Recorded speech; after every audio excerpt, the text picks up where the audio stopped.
Daniel Garner of OG Rose. I think you must be approaching the most played guest on the podcast.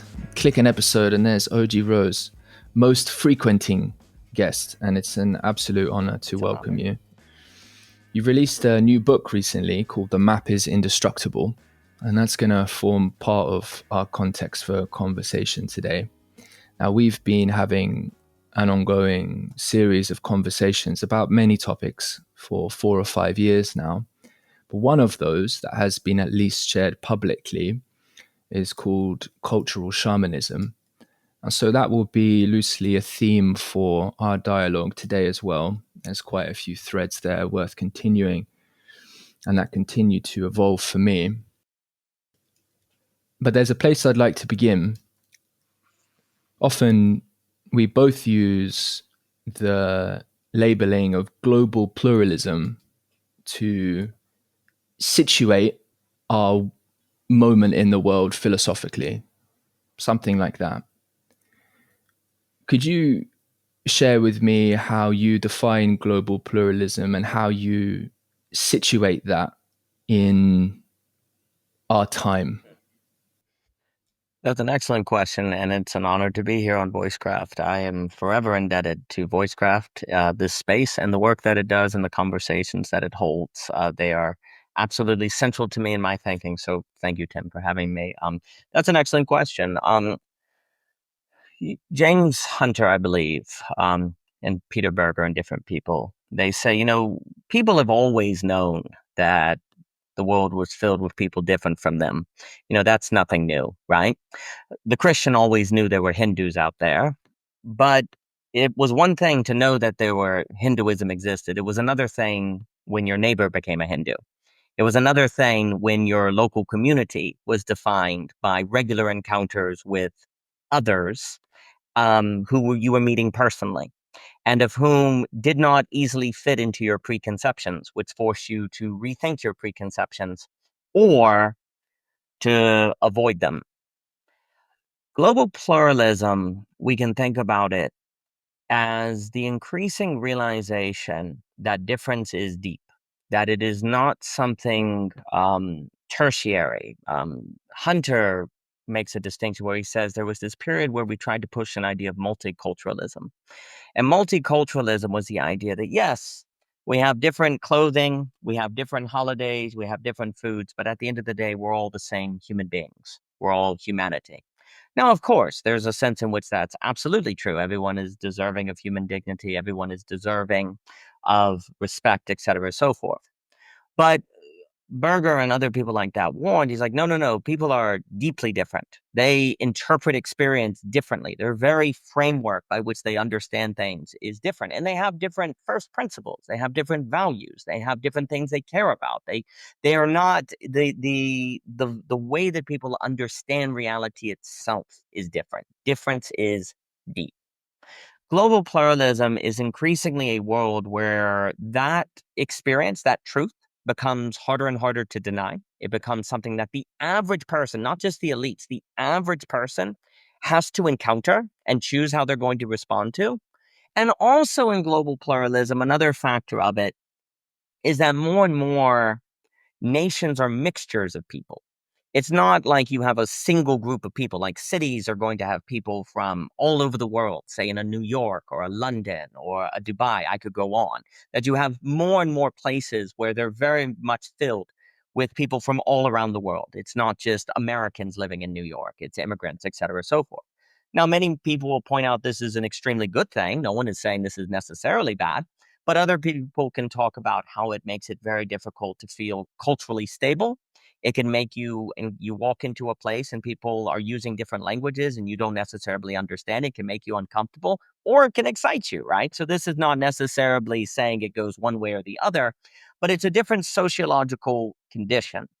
And one of the reasons why it's important to take global pluralism seriously, and then I'll give it back to you on any questions or anything, is because regardless what one thinks about global pluralism being overall good or overall bad, that's not really what we're asking. Many of the sociologists point out that it's existentially more demanding. It's more demanding on people to encounter that much difference.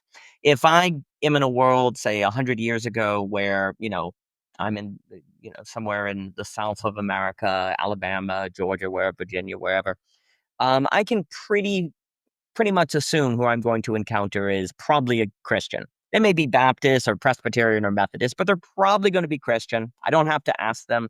And they are probably going to share a lot of priors, a lot of the same ideas. It can be it's not always true, but it's a pretty good working assumption that the people you run into are going to be Christian. So much so that the 10% of the time it doesn't work out, doesn't destabilize the other 90%, right? You're not destabilized in your encounters because that working assumption tends to be the case most of the time. In global pluralism, it's increasingly the case that working assumption is not so.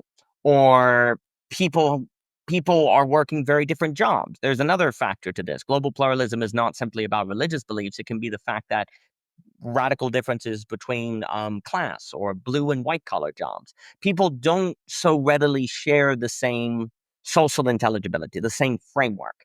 And so every time you interact with people, there's increasingly a need to almost discuss the terms of engagement, like to figure out where they're coming from. Every encounter feels more like a negotiation, for good and for bad, because where there's increased negotiation, there's increased individual expression, there's increased freedom, and there's increased possibility, but it is psychologically and existentially tiring for people to constantly, in their interactions, renegotiate, reestablish who the person they're talking to, and discover if they share the same priors. So global pluralism becomes more and more existentially demanding, for good and for bad. And please note, you can't have increased individual freedom unless you have higher existential demands. And also, where you don't have higher existential demands, people are more prone to end up in conformity. We've talked all the time about the banality of evil of Hannah Arendt, mass movements, etc., so forth, right? But where people are having to deal with more existential tension, they can also fall into political extremism or trying to get back to a sense of social fluidity where things just flow, where they don't feel like they have to, am I making a mistake? Let me check. And you have that sort of nervousness, right? So to close, global pluralism is generally a state where the average person cannot so readily assume that the person they are going to be interacting with or running into shares the same priors as they do, the same immanent framework, the same givens. That's basically what I mean by priors here. That increases existential anxiety for good and for bad, and means that people's lived experiences no longer has the same level of symmetry. There's going to be more difference on average.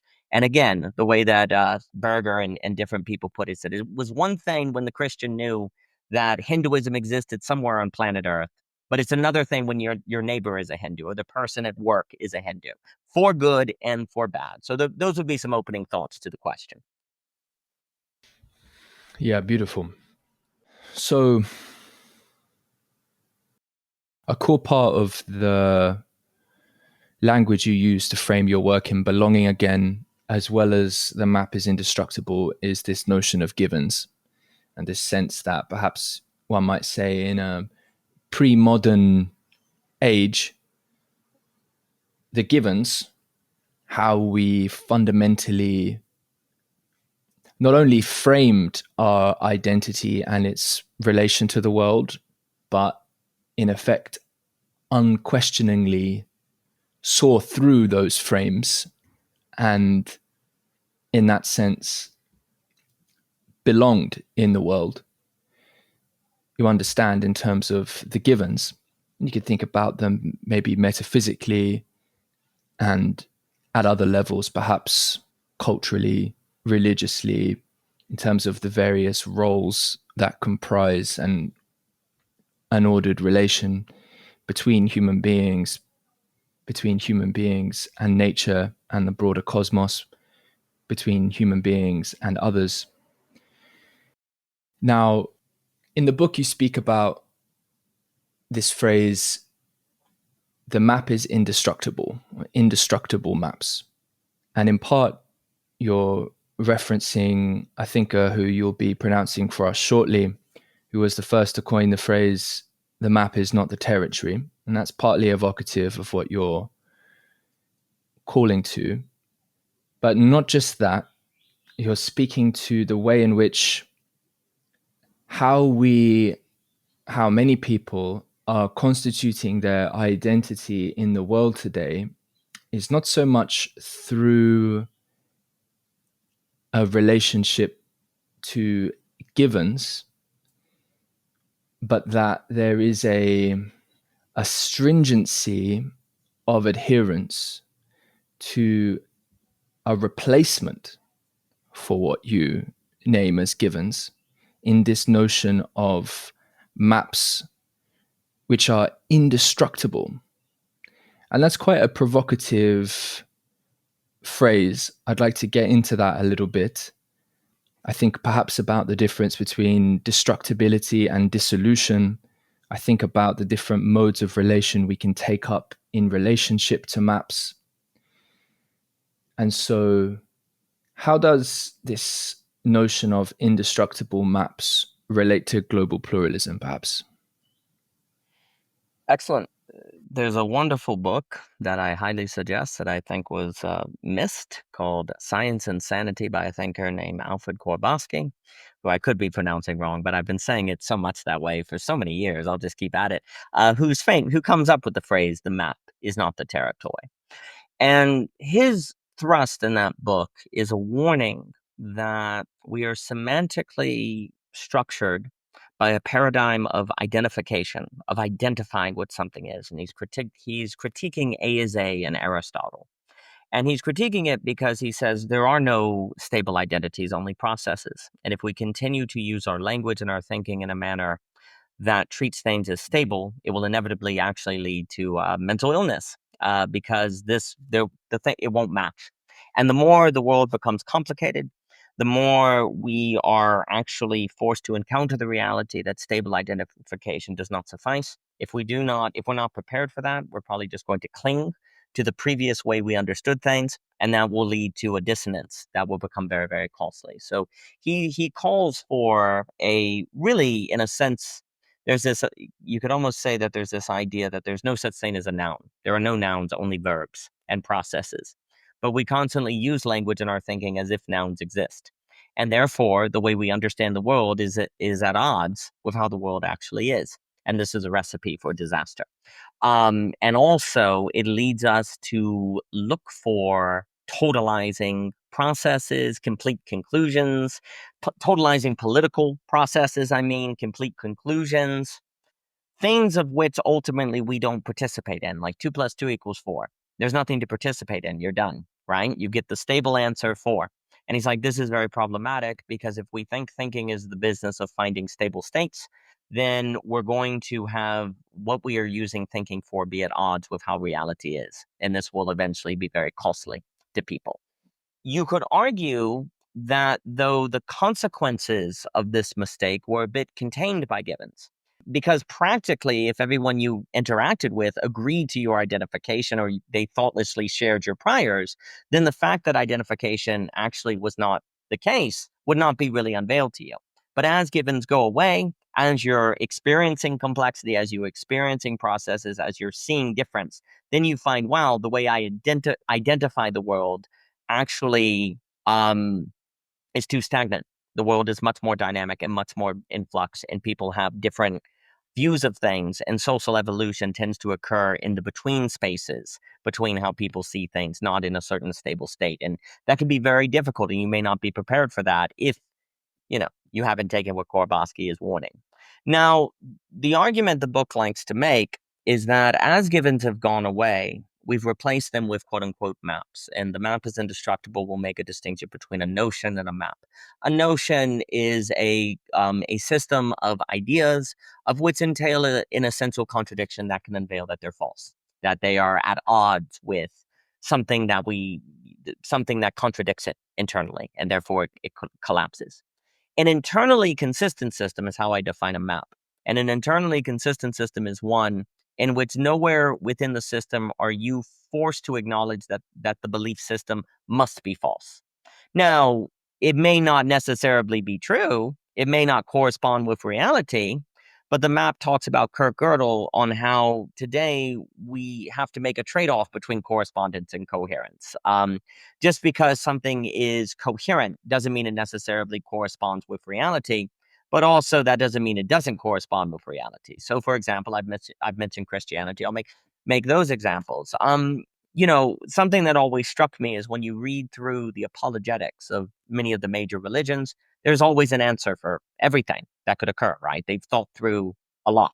And basically, you could make a very strong argument, I think, that Christianity entails no essential contradictions, that there is a coherence to Christianity. There is a coherence to Islam. There's a coherence to Judaism. When you go through now, you could say that's not true. Well, then you have to study the apologetics and find out. But after hundreds and hundreds of years of basically intellectual, almost natural selection, you have a very large library to establish the internal consistency of the Bible. Now, again, that doesn't mean it's true, but that means if you accept its axioms, if you accept the ways that it frames reality or assumes reality is like, there is nothing in the coherence of the pieces that necessarily unveil it to be false, right? Therefore, it is internally consistent. Well, if it's internally consistent, then it's indestructible because nothing inside of it will destroy it, which by its own axioms will unveil that it can't be true. Now, the book will talk about the possibility of a map losing stickiness. Like if you have life events or, what usually happens for people is there are traumas, they encounter people that don't match or fit into the interpretation that the worldview said those people should fall into. And eventually the belief loses stickiness and they stop believing it, or maybe they change their mind. But that's very different from deconstructing from unveiling internally that the belief system cannot be true. A loss of stickiness and a finding of an internal contradiction are not the same, which basically means this. An indestructible map is something that if you don't want to stop believing it, or you never find reason to stop believing it, you will never within that system be forced to stop believing it. It will always be able to maintain its consistency. Now, again, not every notion in history is a map. Not every worldview has internal consistency. But with time, and especially under the internet, and the massive testing of ideas that are going there, you get more and more of a kind of ideological selection where the worldviews that are internally consistent rise up. More and more people go to them, and they are able to find consistency. And the point is that as you lose givens that give you social coherence, then maps kind of can step in to fill the void because they give you a coherence. They give you an internal consistency, which in a way they're even stronger than givens because if you think about them, there's an answer. They're not necessarily deconstructed. They don't lose their power. Whereas givens, once you think about them, they no longer work the same way because they're not given, right? So, but the internal consistency of a map is able for you to think about it, and maintain its coherence. But the cost of that is they could be more existentially unstable. They can be more fragile or kind of socially, but they are able to hold you. So basically, the argument of the book is to say that you had an age of givens. Givens have been lost. They no longer work the same way. And faced with that, people are looking for maps. They're looking for internally consistent systems to replace that. So that's one of the reasons why you actually have far from an end of ideology. And the book will basically use terms like ideology, map, and internally consistent system interchangeably, because I believe they ultimately are interchangeable. Far from us achieving the end of ideology, we've actually, in many respects, seen the proliferation of ideology in maps because we have really effective means of coordinating them or finding information or putting them together. And that's what people are turning to in this age where they have lost givens. They are looking for internally consistent systems. Well, the great problem with that is it can be a multiplication of fragmentation where everyone is finding their map, they're sticking to it, and you have this great proliferation of difference that is occurring. And if in those maps they are internally consistent, there is nothing within them that would force people to give them up. And why would they give them up if they're finally starting to get a coherence or they're finding people that think like them or they're getting something kind of a take on the world that helps them navigate it? that was not necessarily given to them by thoughtless givens, like it could be in the past. So maps kind of come in to fill the void of givens. But then, of course, as you mentioned the talk of, I had that lovely talk with Gödel, and the issue is, though, that is not going to be a sufficient political address or theopolitical address. It will just add to the fragmentation. So I'll give it back to you. A destructible map would just be, for me, a notion, which is a worldview that entails that in its consistency entails a contradiction that undermines it.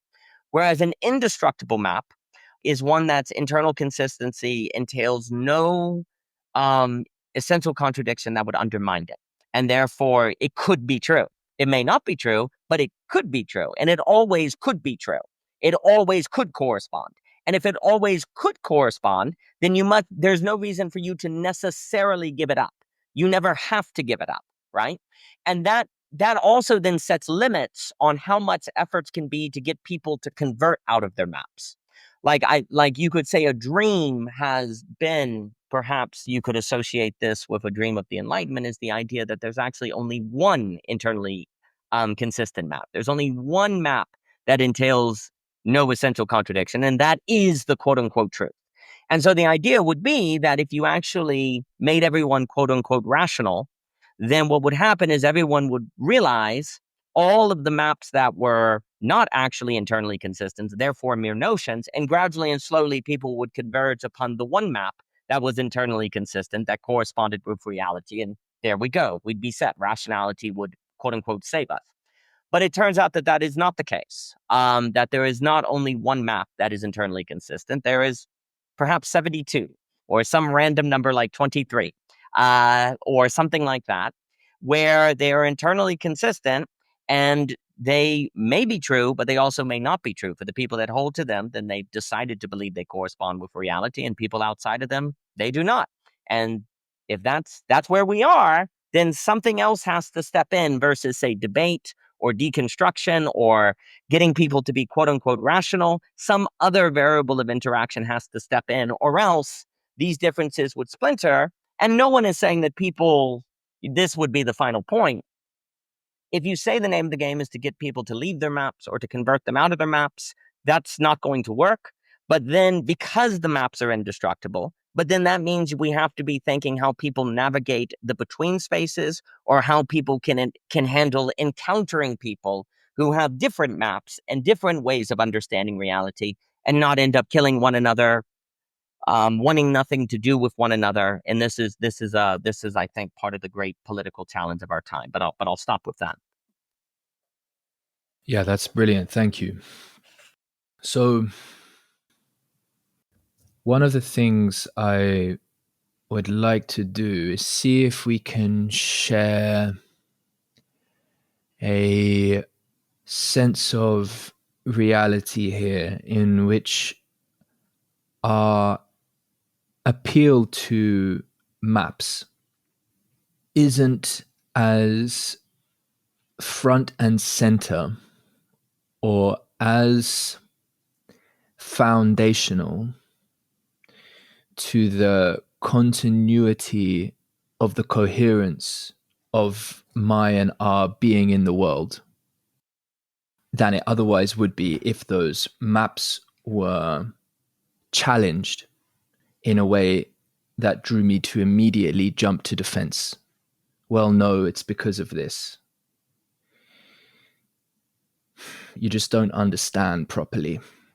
Oh no, it's you that has received the incorrect information from the algorithm. And you're the one that has been misled. And actually, if only you had access to the real data, then you would see that my way of seeing is in fact the correct one, and that you would be taking a walk over here to dwell with me in this map, or to join my cause of propagating this map. It's very tricky because there's something very powerful about what you're articulating that's really necessary to engage with. And yet, even in the proposal of modes of relation or interaction other than debate, other than map on map. There's a recognition there that we can participate with and, in fact, see reality, see through reality, participate, again, as process, as verb, to engage in the act of seeing and the cultivation of attention in a manner that isn't immediately confined to the head down looking at a map. Now, that's a little bit metaphorical in a way that's not totally accurate. On the one hand, there's this image of someone walking around and, on encountering everything in the world, buries their head in this map of interpretation and is too afraid to look up. Even though they think they have all the answers, they're too afraid to look up because the interpretation is demanding that they filter everything through this particular prism.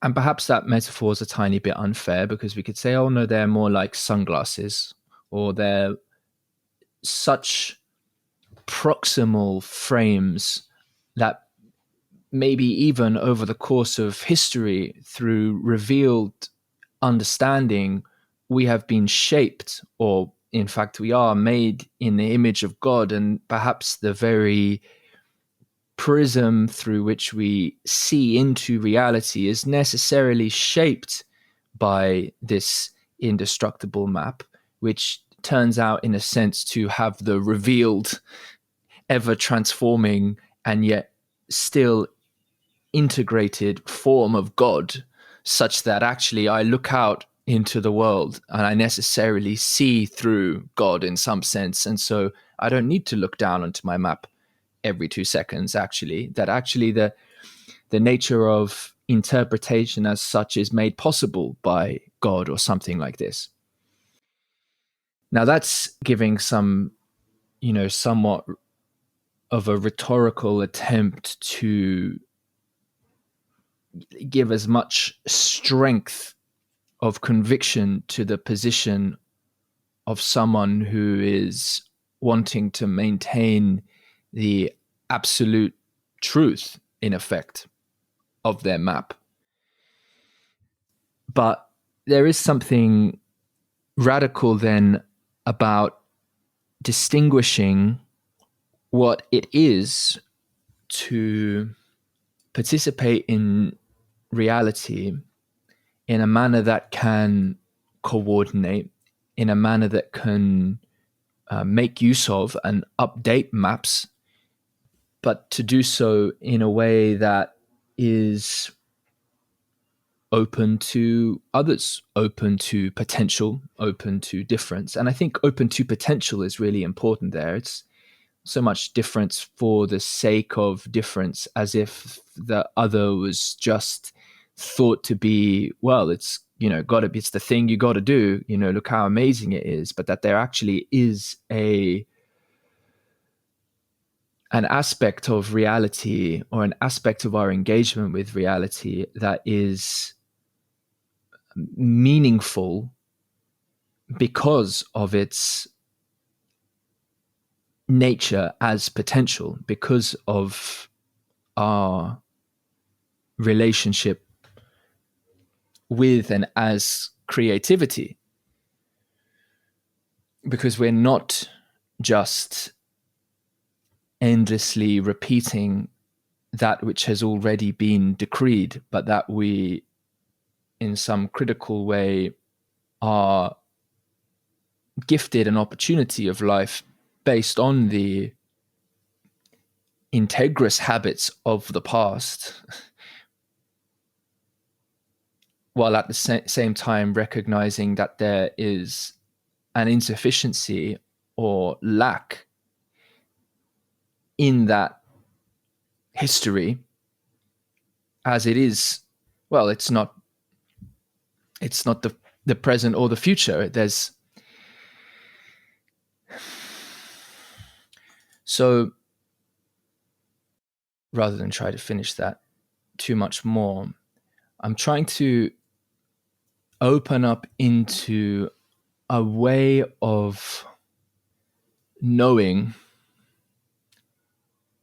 communication, a way of knowing what it is to be in co-location with each other, what it is to address, and wanting to do that, opening a space where space maybe is not the right metaphor, that is distinct from just the activity of co-locating ourselves in pre-established maps. And yet we face a challenge in that we actually share many maps in common. In effect, we began this conversation by articulating a sense of the challenge of relating with global pluralism. We're sort of looking at, maybe we're sharing that maps, we're sharing that there are holes in some maps, but that maybe in sharing that, we're cultivating a relationship of navigating those holes, HOLES. And what is it to navigate those? What is the dimensionality of them, perhaps? What are challenges in addressing some of the tensions associated with this? I don't know how much of this is coming through. I hope people listening have at least stayed with this and returned to this enough. I caught a little bit today because part of me is really wanting to enjoy this thinking with Daniel, and there's something which I'm looking to really deepen into and stretch here in this notion. And I will finish by just saying that if there is this call to, and this call to necessity of engaging in a manner which is not merely the waging of war in some form of indestructible map on indestructible map, then there is an appeal to at least the potential of something held in common that nevertheless we can engage in relation to and can cultivate a coherence in relation to as a process of transformation, yes. And it would feel important to distinguish that from yet another indestructible map. And yet it may appear as though it is, in its way, a kind of map that is perceived as different and challengeable on the same basis as other maps. So it's challenging because there, as you say that, you know, the map is indestructible, in effect that internally consistent means a kind of indestructibility, because I can always say, you know, Jesus will return, or actually, if only we find out that next bit of information, all will be revealed. Here are not blind spots, but spots we have to be patient in relation to, and actually, or perhaps that we are cognitively limited in some ways, and so we just have to accept that there are aspects of reality we can't understand, but this is the best we can do.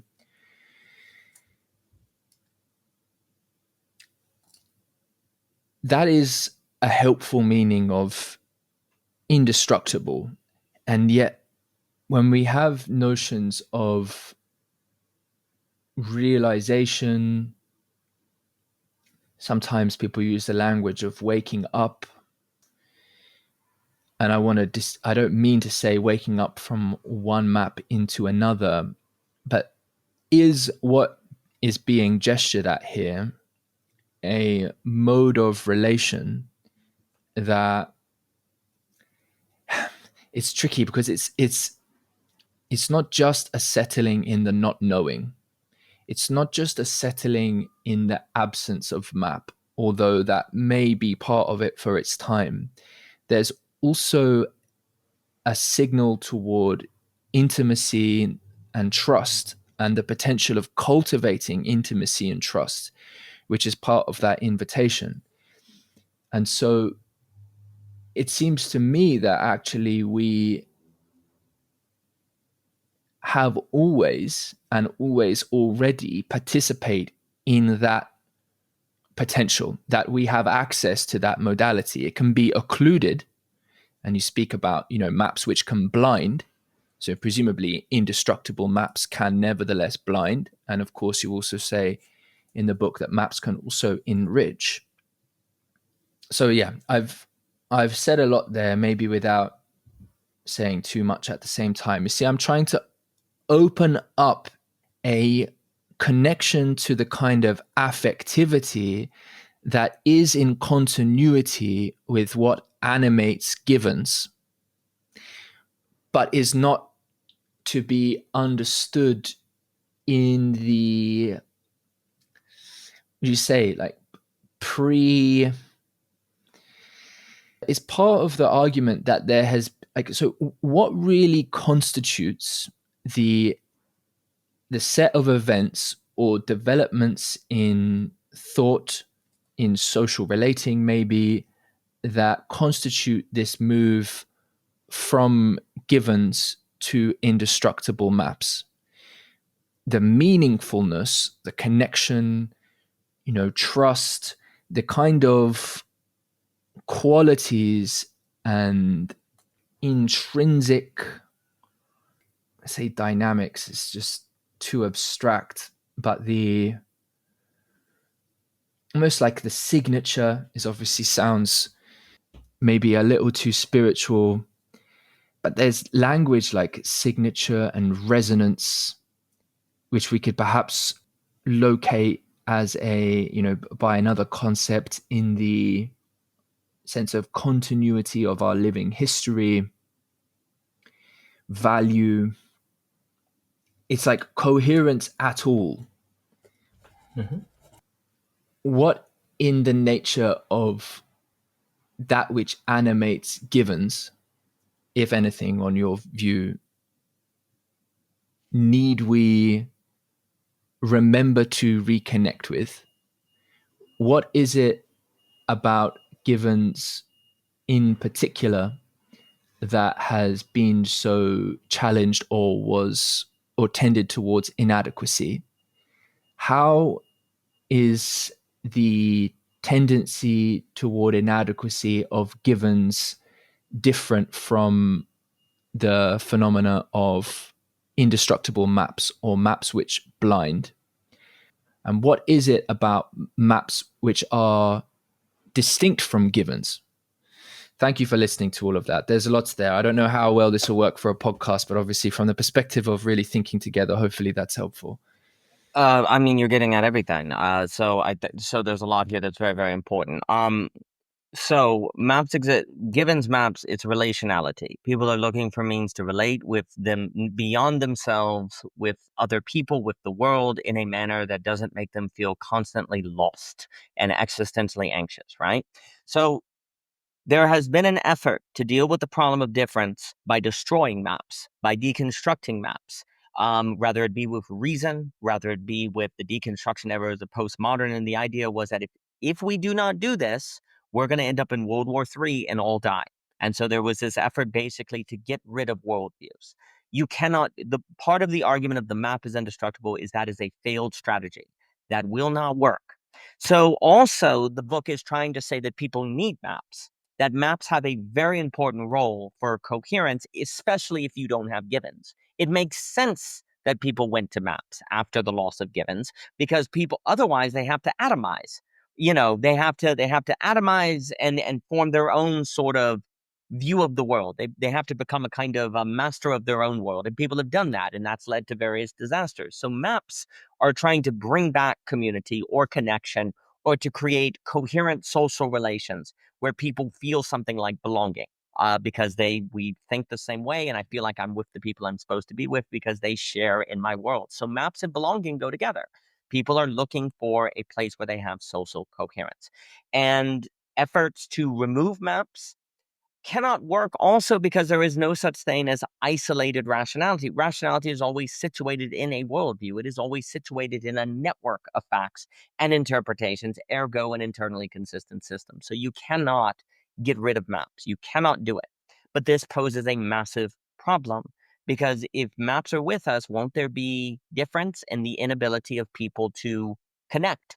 Won't there be there won't be an issue for people to relate. And this is the $1 million problem that everyone is looking at right now. They're going, oh, okay. So if we say difference is deep, are we saying that there's no way for people to relate? Because if so, do we need to break up the global order, go back to a less globalized world and have isolated nation states? Well, that sounds like we're going to definitely get World War III if we do that. And it also seems impossible if you have global trade and then there's a reversal of global trade, as if that's even possible because natural resources are not evenly distributed. So that doesn't seem like it's going to work. But then if you have a kind of a unisystem where everyone is supposed to conform to the same beliefs, that doesn't seem like it works because that's going to shrink difference. If everyone is under, a lot of the idea of the neoliberalism, if you grant that phrase, although I know many people don't like it, it was the idea that capitalism makes room for difference. Yes, everyone will be under the global capitalism as of the end of the fall of the Berlin Wall, but capitalism makes room for difference. So it's all good. Well, capitalism trains people into different habits. It trains people into different ways of valuing. And it also does mess with your schedule and time energy. So it doesn't it is not a consequential to difference, right? In fact, it infringes upon difference. So what are we going to do, right? Part of the effort of the book is to describe that maps are indestructible so that we stop trying to get rid of them and instead trying to look for a point of universality that all maps must entail in their difference. Something that every map must have to be a map, that if people were to use their maps to find and align with, you would have to have the possibility of universal experience in all maps without deconstructing them. And people in their difference could actually find that same point that is isomorphic to all maps, and thus you would have universality in difference. You would have a singular universality. And the argument I like to make is that all maps must entail a Gödel point. This is based on Kurt Gödel. It is the point that all maps must entail a point where it is unveiled that coherence does not equal correspondence. And that doesn't mean the map is destroyed, but it means that the map is incomplete, and you could say lacking. And that lack, though, has to be realized through a great faith and identification with the map, because you have to use the map to find the point of its incompleteness. So let me give a concrete example. A map, I think you could argue, would be Austrian economics, free market economics. This is an internally consistent system because I do think when you read your Milton Friedmans or your Rothbards or all those different people, they have an answer for everything. They perfectly can show you where small government and free markets and less regulations creates a dynamic organic system that works on its own. The problem is the following. There has never, ever been a free market. The government has always been involved. It has always eventually, even if it started small, eventually businesses get in bed with the government. And although a free market might technically work, it practically never pans out. And a key characteristic of most Gödel points is the practical technical distinction, where technically, if the world did everything that a Murray Rothbard, and I'm just making an example because you could go through Marxism, Christianity, all of it. If the world actually did everything that someone like a Murray Rothbard said, yeah, sure, the system would work on its own in the way that many of the Austrians say. The issue is that practically it never does. And the revelation is that the practical is more real than the technical. But because we can always say technically it would work, or at least could work, we've never done it, then that functions as plausible deniability for the idea that the map doesn't correspond. You could always claim that it would, right? So similarly, you could say that if you actually were to have the Marxist revolution, then it would work. But then, of course, the idea is that practically the the state never gives its power up to the universal class. So there's that kind of idea in Marxists that if the working class revolts against the bourgeoisie, and you get the working class becomes the new government of the state, as it is able to remove alienation, then the state will give power back, and you have a universal class, right? Unfortunately, in practice, usually the people in government don't give the power back up if you have that structure. Now, one would argue that's more Stalinism than it is Marxism. That's all fine.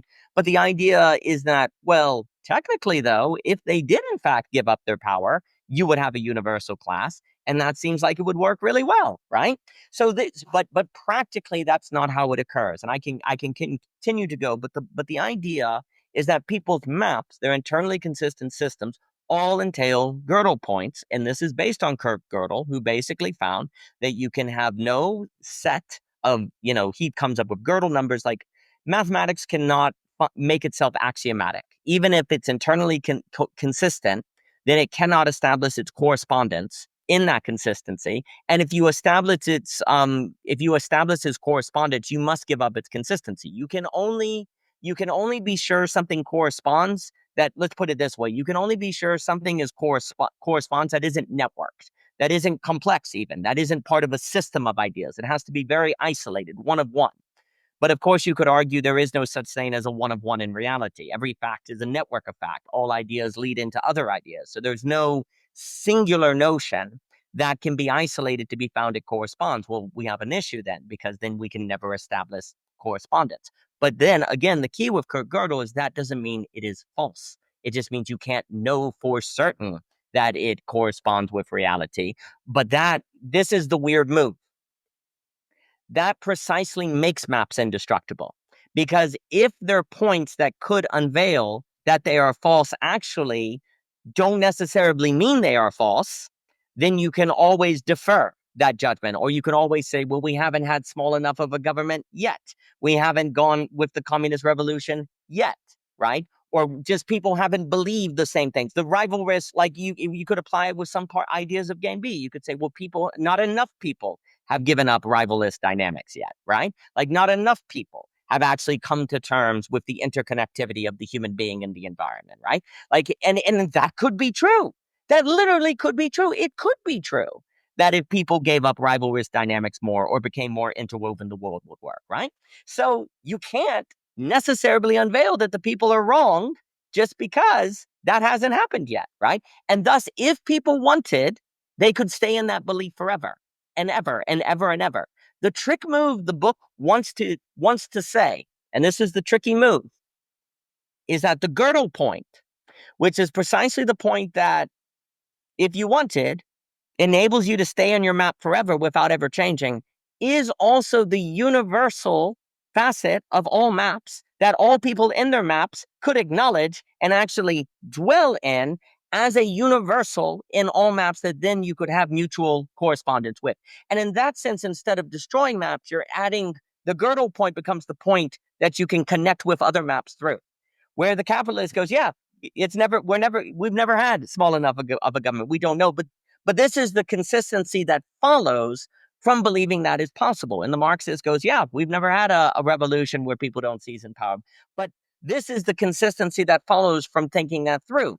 And you would have a constructive dialogue between the consistencies of the different maps once they acknowledge the Gödel point that each one shares. And so then you have a very robust interdisciplinary or interreligion or interpolitical, however you want to put it, discussion between people on the Gödel points of their different maps that all maps must have. And no one has to say that their map is necessarily wrong. Instead, what you're doing is taking the point of incompleteness as making it a universal ground of interaction with other people, which then, of course, leads to humility, which leads to greater dynamicism that's looking for actually other maps to be informed and inspired by one another. But you're taking the Gödel point as the universal to establish connection between people. And also in that Gödel point, and then I'll give it back to you, you're establishing that if coherence does not equal correspondence, then that difference is woven together by the subject. It is the human subject themselves that is actually standing in the place that has to decide how those things go together what corresponds, what coheres, and how to relate it to other people. So what you're doing then is in the Gödel point, you're not destroying the map, but you're having people as individuals in their maps be primary, which is a new color of interaction. Because a lot of people now who interact from their map with one another are interacting from their map to defend their map, right? Well, in the Gödel point, instead, you're using your map to find the point of incompletion, to talk with other people about their point of incompletion, to see if you can have a more dynamic view of the world arise between the interaction of people in their Gödel points. And it's going to be surprising and it's going to be emergent, but people are speaking from their Gödel point with other people in Gödel points to see if something more dynamic with higher dimensionality, or actually thinking that isn't, well, what's the term Snowden used? I really like that conversation you had with Snowden, because before I forget, just as a quick note, when he said we have to focus on I think he said hyper local interactions of people in their own environment. Yeah. If you accept maps are indestructible, you're going to focus on that.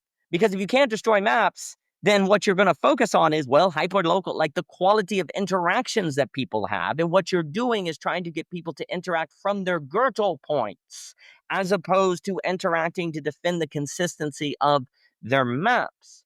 And so interaction becomes central as well. So again, if you take the Gödel point seriously, and we're talking about people speaking in the Gödel points of their maps with one another, then that also is helping avoid terror. That's helping bring about deterritorialization, as Snowden was saying, right? We need deterritorialization, because one of the issues he was stressing is that people tend to be worse decision makers. They're less able in their local context to make decisions, for example, or to, I think, the adjacent possible, I believe, like the best possible next step is the term. Well, the more people are territorialized, the less likely they are to be able to make the next best possible decision, right? So the idea is you want deterritorialization to increase the probability that people can determine the adjacent possible. The argument I would like to make is that the Gödel point is precisely a point that helps with deterritorialization without asking for people to deconstruct their map, to increase the probability that people can determine the next best possible step without knowing the outcome, but able to determine the next best possible step with themselves and then across maps, because people in their localities now are dealing with people who have different maps. So determining the adjacent possible will require some sort of ability for many people to be able to do that with people that don't share their maps. It's one thing to get people to share stories and hyperlocal interactions of people in their own environment who share ideology, but what do you do when people's hyperlocal environment actually has different ideologies and different maps? Well, then deterritorialization is going to need a strategy, in my opinion, of people dwelling in their Gödel point and speaking from their Gödel point, because that is the deterritorialization potential in the territory. It's in the territory itself of people's maps, per se.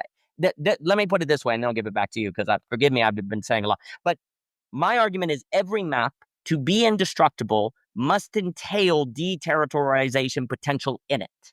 So you don't need it entails deterritorialization potential in it, not by deconstructing the map, but by, in a sense, adding a vertical to it, by adding another dimension of seeing itself as isomorphic to every other map that must have a Gödel point. And that becomes the universal point of interaction with other people. Because the risk is this: if you're saying, well, we need to because deterritorialization is a Deleuzian term, line of flight, avoiding capture. If the idea of people need to be deterritorialized in order to be more equipped to determine the next best possible thing they can do in their local environment, the risk of that is if you get rid of people's maps, they go crazy. Like, the reason why deterritorialization is so difficult is because people territorize themselves for a good reason. To avoid anxiety, to avoid the real, to make life intelligible. You deterritorize people, it leads to disaster. But then what Snowden is pointing out, if people are territorialized, then they tend to be less equipped to determine the adjacent possible. Heck yeah, that's exactly right. So what's the correct way to approach that? Well, the map is indestructible, but that means they have to have a Gödel point, and the Gödel point is the point of relation that allows people to have lines of flight that are not deconstructing maps and thus making life incoherent, right? So that's the tricky argument, is to say that the very thing that makes maps indestructible, the Gödel point, is also the potential of a universal point of relation across deep difference without reducing that deep difference. And that to me is basically the only, it has to be some sort of sweet spot like that. Because otherwise you're going to go too far on the side of reducing difference to conform it, or too far on the side of conforming. Now, there's another set of questions now, that what are the behaviors and modes of interaction that make people able to handle the Gödel point, or what would follow from the Gödel point? That all has to come from that. But that's what we're trying to do with the argument of the map is indestructible, is to say they're indestructible because of that of which creates singular universal potential in the Gödel point. But I'll stop there. Yeah, awesome. Thank you, Daniel.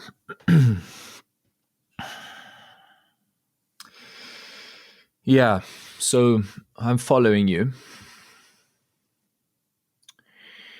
So some other language that has been present in the context before introducing here this notion of the Gödel point, because we have been in address with each other.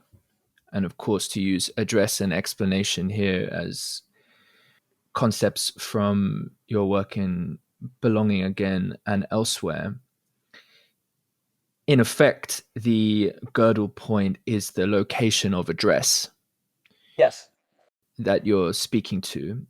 We could also say, whereas the explanation, for those listening, would just be the dictates of the map and would be taking the attitude towards the question of the Gödel point, probably more experienced as attention to subjugate or repress, would be to stay in the mode of explanation, and explanation versus explanation in a game of victory and defeat.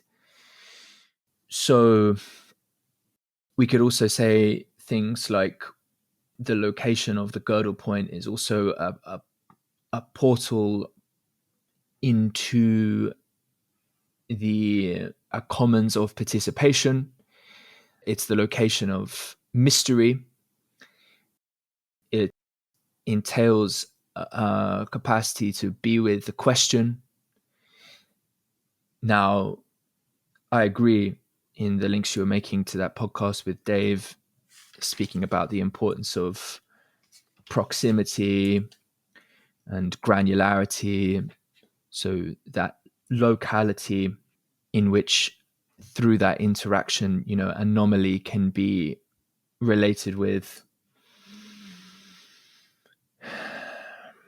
speaks about disintermediation, which in this context would be maybe not escape from, but to disintermediate the conditioning of indestructible maps in that mode of explanation in a manner that is in the way of the possibility for address between those who may have different maps in their local environment. Now, yeah, again, I want to sort of emphasize that it does seem to me that in different modes of affect that many people engage with, there is a way in which we already evidence the capacity to meet and address in that zone or in that channel that is not overly conditioned or overly constrained by different maps, but that as energy wanes or anomaly occurs, surprise occurs, or when other kinds of criticality are present, then that capacity can reduce and we might fall back into our maps.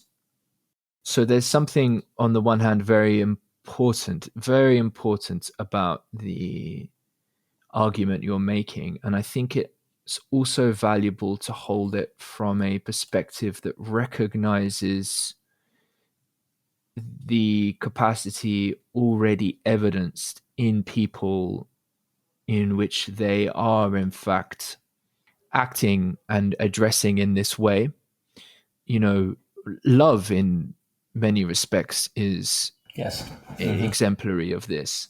There's all manner of ways we might be concerned about a loved one or not see the world in quite the same way, concerned perhaps about, maybe addictions we might perceive rightly or wrongly, and nevertheless can be part of relationship there that isn't, at least for a time, and of course addictions are an example that can approach a point of criticality where the reciprocal narrowing of the map that's required in order to remain in some sort of coherence with the phenomena of the addiction for the one who is addicted can make relating with others simply impossible. And that sort of invites us to consider actually how we can sense whether another's treatment of that sort of minimal viable commons is too far gone or too corrosive. Now, how to language that becomes very interesting. Presumably, it can't just be languaged from the perspective of an indestructible map alone, although those maps could have plenty of wisdom to say about such situations.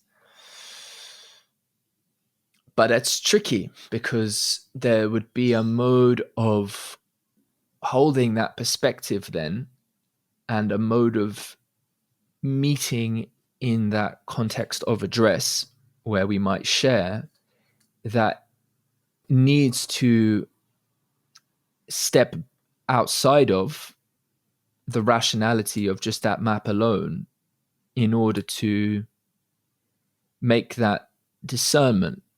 Now, maybe you'll call something like this, and please correct me if I'm wrong, to use another one of your concepts, an absolute choice, where that would be considered a non-rational move, i.e. then discernment as an act beyond the dictates of a particular map that is nevertheless in touch with an addressing the other. Maybe I'm passing the OG Rose exam here, by the way. I sense that I am. So yeah. So yeah, one of the things I'm driving at is the always already availability of this praxis, although that itself is conditioned by different factors, energetic factors and what have you. I think partly what I'm wanting to do is open up some other modalities that have to be present in order for maps to function as such. There's the world of the mind, and in the sense of ideology, for instance, is for sure operative in how we frame and mediate the social world. At the level of the body, and at the level of the collective intelligence of the body, and at the level of, maybe we can say another level, desire, and sort of, deep imprints or grooves of relationality which are present before the conditioning of formal systems and social identity in that regard is all present as we participate either in indestructible maps or in a location of address where multiple indestructible maps might meet in acknowledgement of shared questions, or at least the fact of there being open questions requiring discernment and relation now, even if maybe those questions or those Gödel points are different from map to map. Sort of opening up that, I don't know how interesting that is from the perspective of taking on the dialogue. I suppose the other thing is to say that I think often we use the language of transcendence, the ending of the trance of a particular map, and you're locating that as through the portal of the Gödel point. See, I have thought about maps as in terms of, alchemical phrases like solvate, coagula, so dissolve and coagulate. I really do like the point about maps being indestructible in terms of, to explain this by yet another angle, but I always appreciated one of my favorite plays when I was, in drama class when I was younger was Samuel Beckett's Waiting for Godot, which in many respects is making a very similar point, right? There's two Yes, subjects in relation, absolutely. and they're just waiting for Godot to arrive, God, as such, to provide salvation. And in effect, the play, although I really haven't read it for many, many years at this point, but as I now reflect on it, the play is about actually the play is actually kind of about the the reality of the address that is present even when the address is comically tragically resisted, Yes, right? So, and that, because that's what we're connecting with as we engage with yes, it. If there was no address, it would just be completely boring. So yes, there's this almost to the always already. And the reason why I'm speaking to this is because, of course, in the voicecraft context, but broadly speaking, the endeavors we're both involved with is, yes, there's a lot of language, and it can seem like a language that is wanting to invite, perceptions about the possibilities for subjectivity. We're meeting each other in that sense, open to transformation of our understanding and therefore also our subjectivity. So there's an acknowledgement of the changes that are possible and also eventual regardless for human beings in their lives, right? It's not an insistence on outcome. It's not this sense of top down, you need to change in order to be like this. That would be to be co-opting someone in one's own indestructible map. But there is a pointing out that there's that actually right here, and the subtlety of noticing and the presence that makes possible an opening to relationship, whether friendship or just participating with the question. I often write about the challenge of staying in the process of understanding. In your language, you could see that as the challenge of actually relating to the problem of indestructible maps. I was facilitating a public 50-person public event where AI was a subject, and one of the invited guests in the Q&A section spoke about his, affirmed a very strong Zionist position in a room where there were a lot of sensibility toward the pro, Gaza, pro humanitarian perspective. And this was an interesting moment for me to navigate in terms of metabolizing and moving the energy of that space, because of course all of a sudden there are two other indestructible maps which could tank the context, right, about this. And we're here to engage with something else, and all of that matters. But what do you do? How do you stay in presence? How can that context hold together enough so that people might desire to, at least some enough, to continue to show up to social events, continue to engage in culture, not lose faith in the lostness of others, that they are so algorithmically captured that what's even the point? What's even the point of engaging with each other? There's just some, these others are lost. right? And so what is it to share? What is it to show up to relationship? And these are posed as questions, but they can also be spoken from a strength of being that knows what it is to offer itself, to give what it can to the openness that is there. And maybe it's insufficient, but there's something about that opening to address, which for all of these philosophies and all of these words, and that are, I think, necessary to communicate the subtleties of some of these differences, and in order to really understand a lot of the frenetic confusion and attrition and antagonism in the world today, there's actually something like really profoundly simple, that, or would it be better to say clear? I think simple is honestly Oh yeah, quite fine to say. absolutely.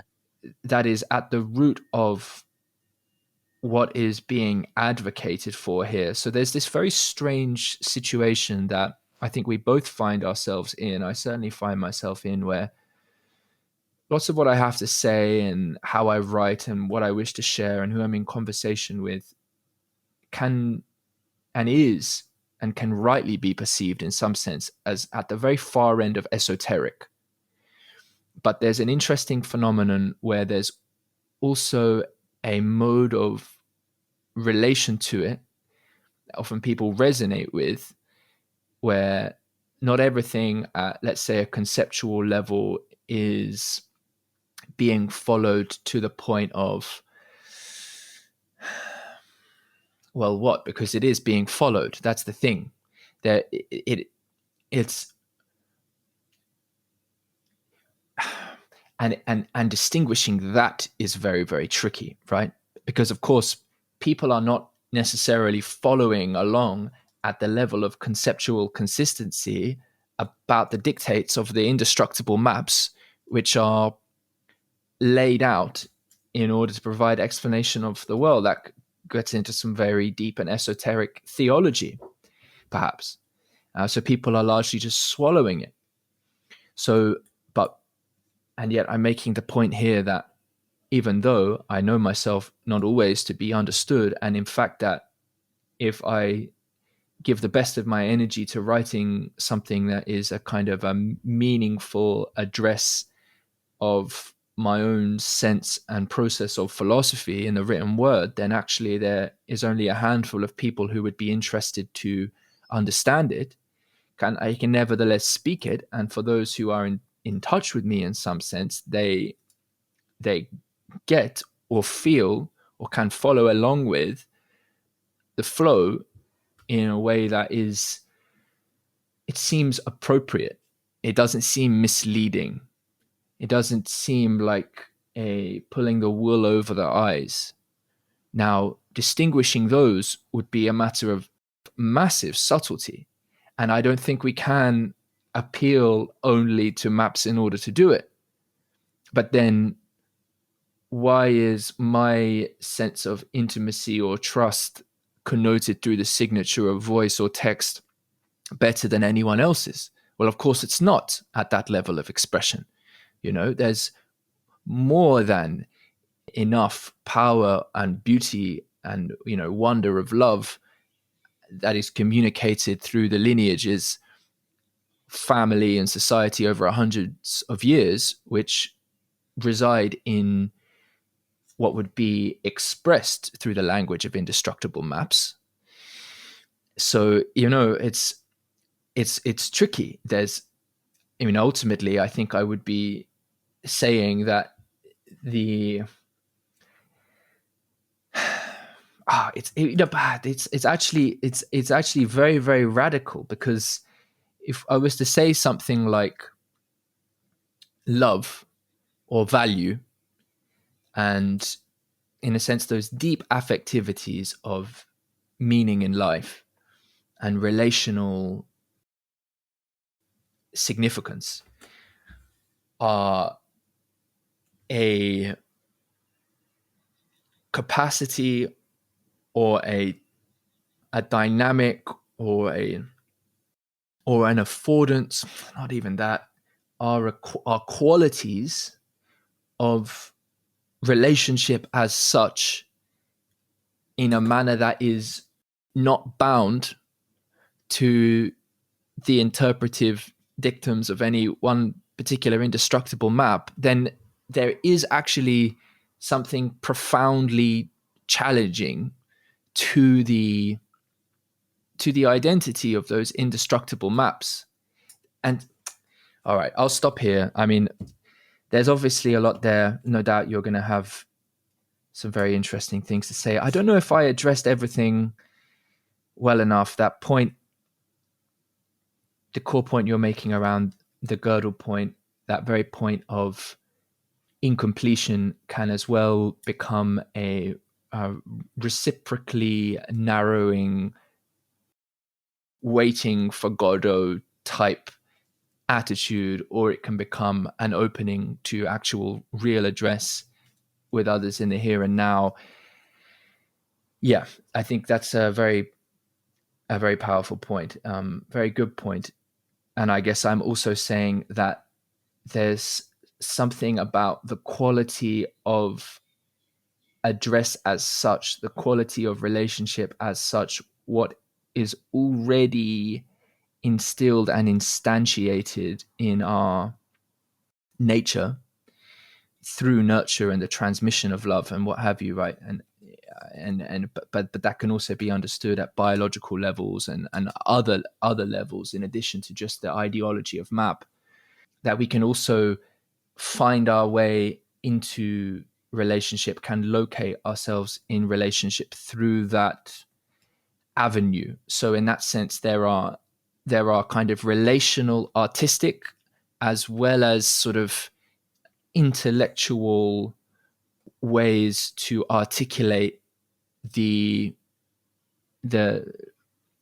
tributaries, or the channels we can take into presence. Hopefully that was interesting for you to listen to. Anyway, I apologize.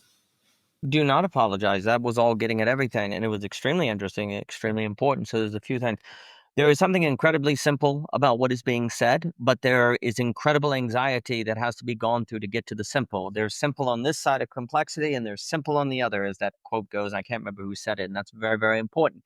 There is something about at the end of the day where it's like what is needed is a certain openness to otherness that will increase the quality of hyperlocal interactions of people in their own environments to thus open up the adjacent possible. There's something incredibly simple about that, but it turns out that some of the deepest and most difficult work that people need to go through is precisely to do the simple. And perhaps then sometimes we go to the complicated to avoid that. There's something about waiting for Godot that's very simple and yet not at all. And waiting for Godot is a very good connection here, because there is this notion of this thing that is always about. And all maps have in them a quality of waiting for Godot.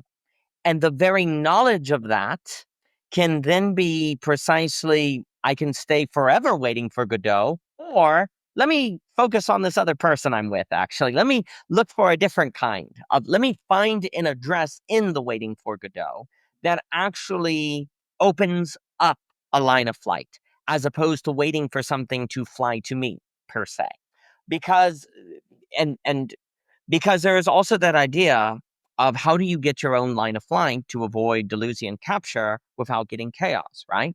Well, if everyone is relating to one another in terms of a Gödel point, well, then that adds a certain unpredictability. You can't predict what is going to occur, so you have a line of flight that is not chaotic, right? And that is very, very important. So there's a few things. I mean, also, too, when we say the incompleteness in maps, if maps do not complete themselves, then that opens up a kind of infinite creative unfolding between the incomplete points on different maps. So incomplete, you can put it like this way: incompleteness in space means completeness or ever unfolding in time, which is a kind of creative process that can actually open up. So this incompleteness of map, this waiting for Godot, there's a creative possibility that opens once waiting for Godot comes to be about the relation between the people versus the waiting for Godot, which is only possible because of the condition of waiting for Godot, right? And so that then opens up things that otherwise would not be opened up. So there's a few things. It is absolutely the case that the Gödel point can be encountered simply in the quality of interaction or the encounter of the stranger or the mystical experiencing or the phenomenology of voice. And in fact, I would say all of these things are precisely practices of the Gödel point. And also when I say a Gödel point, I don't mean to say there's a single point that is the Gödel point, but basically the argument, since the book is about epistemology and ultimately onto-epistemology, it's asking the structures of thought itself and how thought structures. And the argument is that a map must have at least one Gödel point, but of course it could have more because it is not possible to have coherence, not ultimately be in a trade-off with correspondence. But what you were saying about the stranger or the one who doesn't quite assimilate is like Ivan Illich talking about the man on the side of the road. And that is the one, like the Good Samaritan story where you are shocked by someone and they disgust you and they're outside of your map. That encounter with the stranger, which you could almost call a Gödel encounter, is precisely an invitation to enter into this way of thinking that is not just reducible to maps. But here's kind of the key idea. Naturally, what maps do when you encounter otherness, and by otherness, I mean anything that is outside the consistency of your map. The map, whether it be the man on the side of the road, the ethical conundrum that your map doesn't provide easy answers for, whatever. I'm just going to say otherness as an X variable. The natural tendency of a map in an encounter of otherness is to exclude it, to say that's the exception, or to interpret it as that which in not fitting into the map thus proves it should not be considered. Because if it actually mattered and it was actually relevant, then it would be found in the consistency of the map. The fact that the man on the side of the road does not fit into your map means the man shouldn't have been on the side of the road.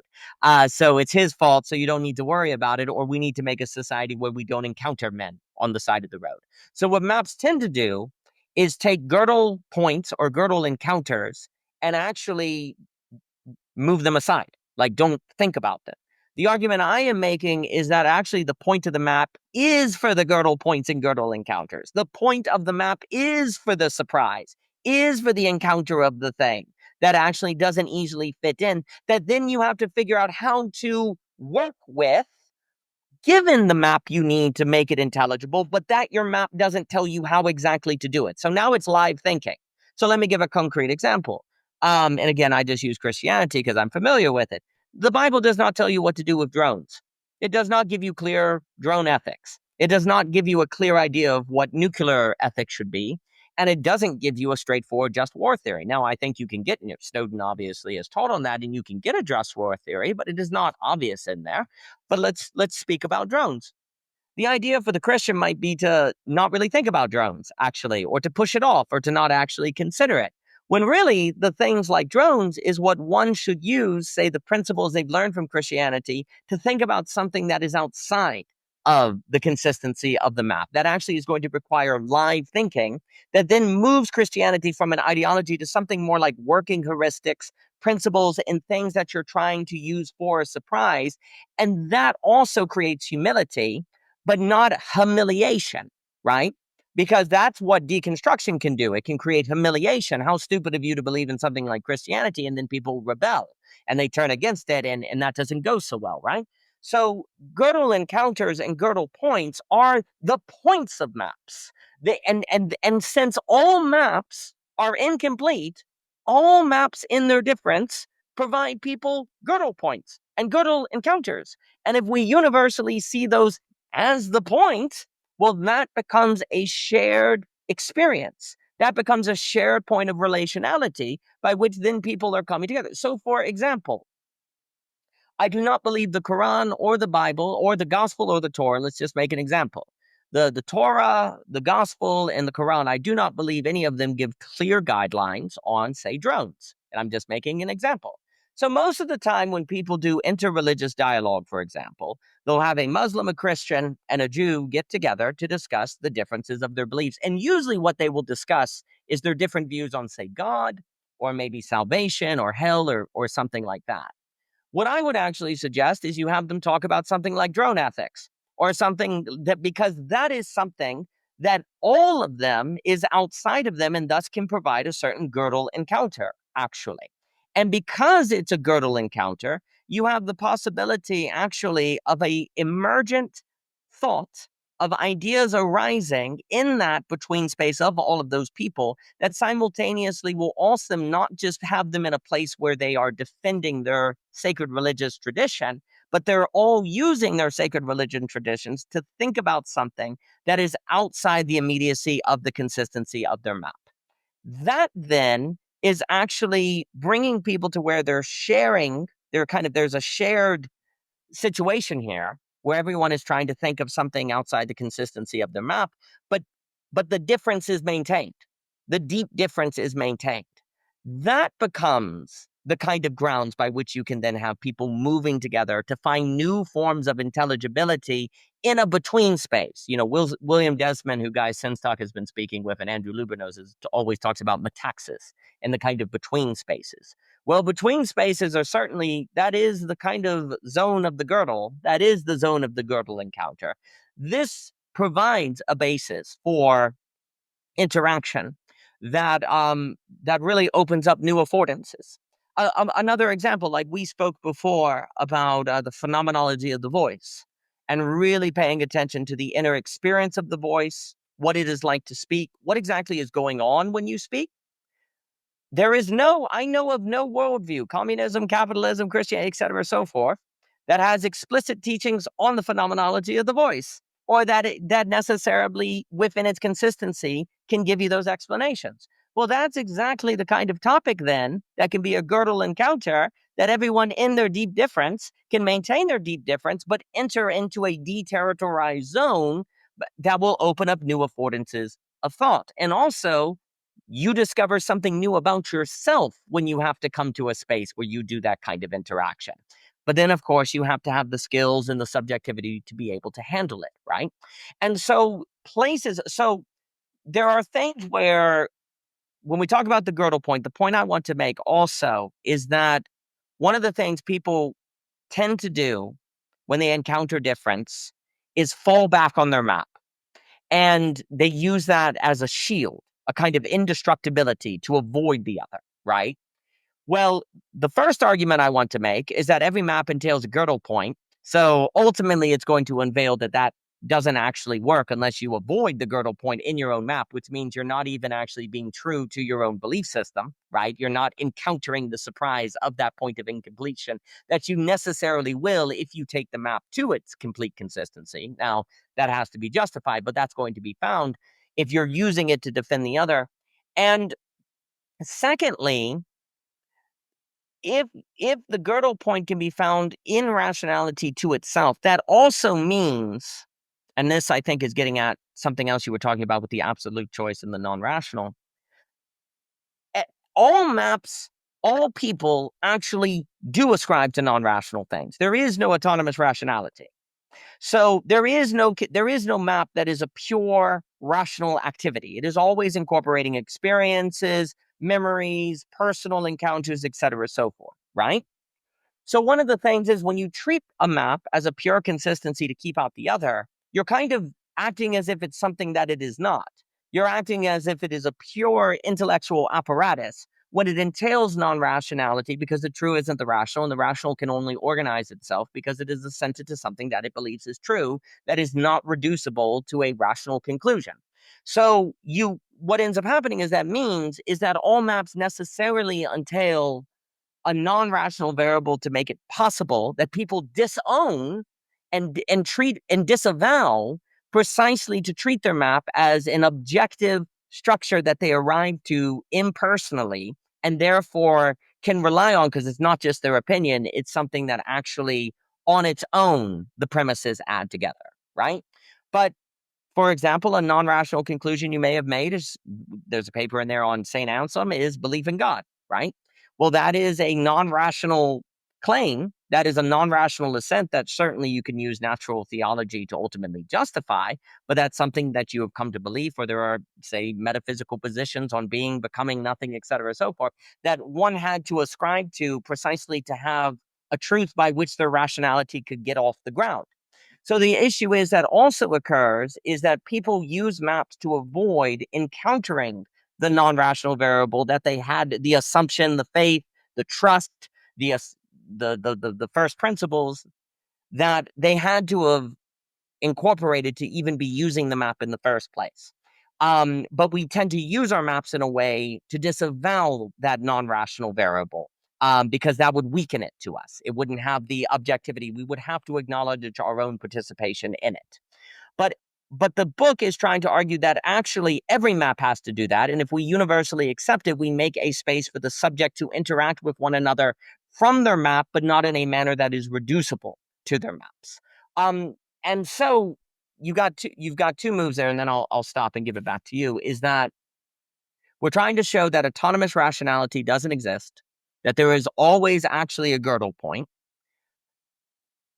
And if an individual, though, is able to say simply in the surprise of the personal encounter, or say places like Voicecraft are coming to terms with the phenomenology of the voice, it's not the case that the only way to say get the revelations of the Gödel point is necessarily through a logical analysis of your map, but logical analysis of worldview are what people tend to fall back on when they're afraid of the man on the side of the road, or mystery, or the phenomenology of the voice, or the encounter of the other.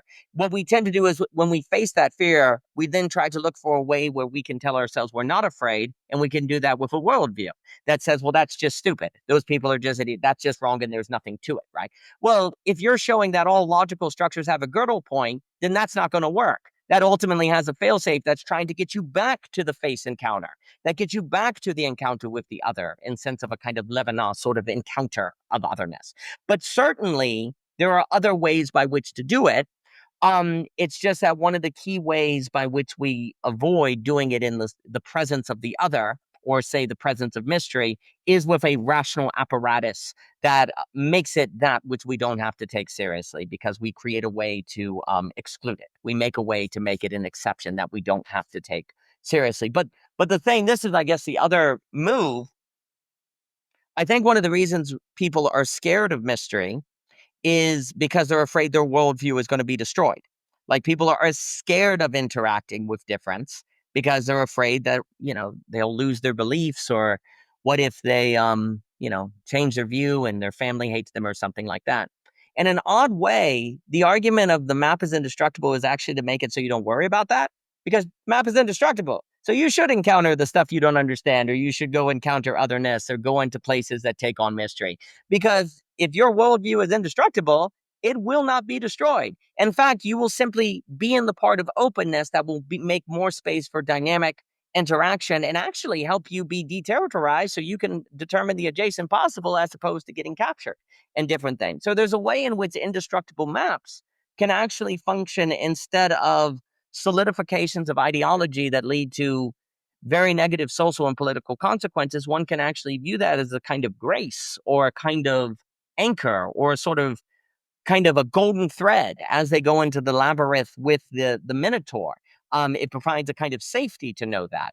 Because in fact, arguably, because like I was saying, very often when people find problems with their beliefs, it's because they actually haven't gone deep enough into them. They haven't explored them enough. They've held them too lightly. But if you actually do the work to them, you'll find an internal consistency. But then this is the absolute choice move. Your map is not going to tell you how you use that indestructibility, that internal consistency. You could use it to keep out the other, or you could use it to support you in the Gödel point. And this is where the Gödel point, the absolute choice. It's a raw choice. And this is why it's the absolute choice. The choice itself determines the absolute. It determines the nature of the absolute. The choice itself is its own justification, because it can't find justification in a map. You could use an indestructible map either to keep out the other, or to use it to find a Gödel point to relate the other. But your map's not going to tell you what to do. And the other is not going to tell you self-evident what to do. In fact, when you encounter the other, it may make you anxious, and that might be evidence to you you shouldn't try to interact with them on terms of the Gödel point, right? So it's a raw, absolute choice you have to make. And this is also important for me because there's a big tension now between the idea of, in modern philosophy, there's the idea that freedom has to come first because if it's some principle like goodness or beauty, then it will be totalitarian. So if I say, for example, everyone needs to seek the good, well, that could be totalitarian, right? But then if I say everyone should have freedom, and Dylan Shaw's made this point, that's at Philosophy Portal and others, if you make it freedom, then that leads to nihilism because everyone there's no direction of the good. You're free, but there's no decision of the good, right? Like how should you use your freedom, right? So there's this massive problem between freedom to avoid totalitarianism from a metaphysic, but then freedom leading to nihilism because it doesn't have direction. So what do? Right? Well, the idea here is that the freedom for me is located precisely in the choice of using the map, either to keep out the other or to be open to the other. And then the good and the beautiful are found in the interaction with otherness potentially that can arise emergently, right? Now, critically, I cannot make you make the absolute choice to use your map for the Gödel point. You do have to decide that. So there is the possibility of the nihilism. But the fact that the freedom can actually be in service of an absolute in the Gödel point, that then the good and the beauty follow from the freedom in the interaction with the other, is how we begin to think about how modern philosophy and classical philosophy can come together on those two critical concerns that define our world today.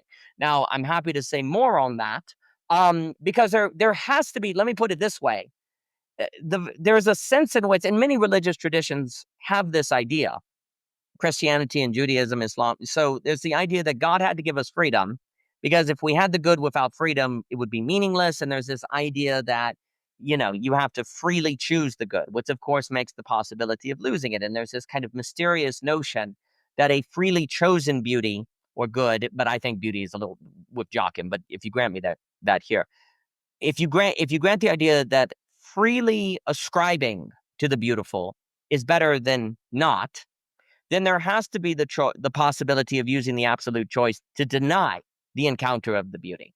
But if the absolute choice can actually be used for dwelling in the Gödel point, well, now we have the sublation of beauty from the classical and the modern. We have a freely chosen good, a freely chosen beauty, which has always been the crown, in my opinion, has always been the crown jewel of the theological traditions anyway, is the idea of a good that people freely choose in their individuality that nevertheless meaningfully makes space for freedom.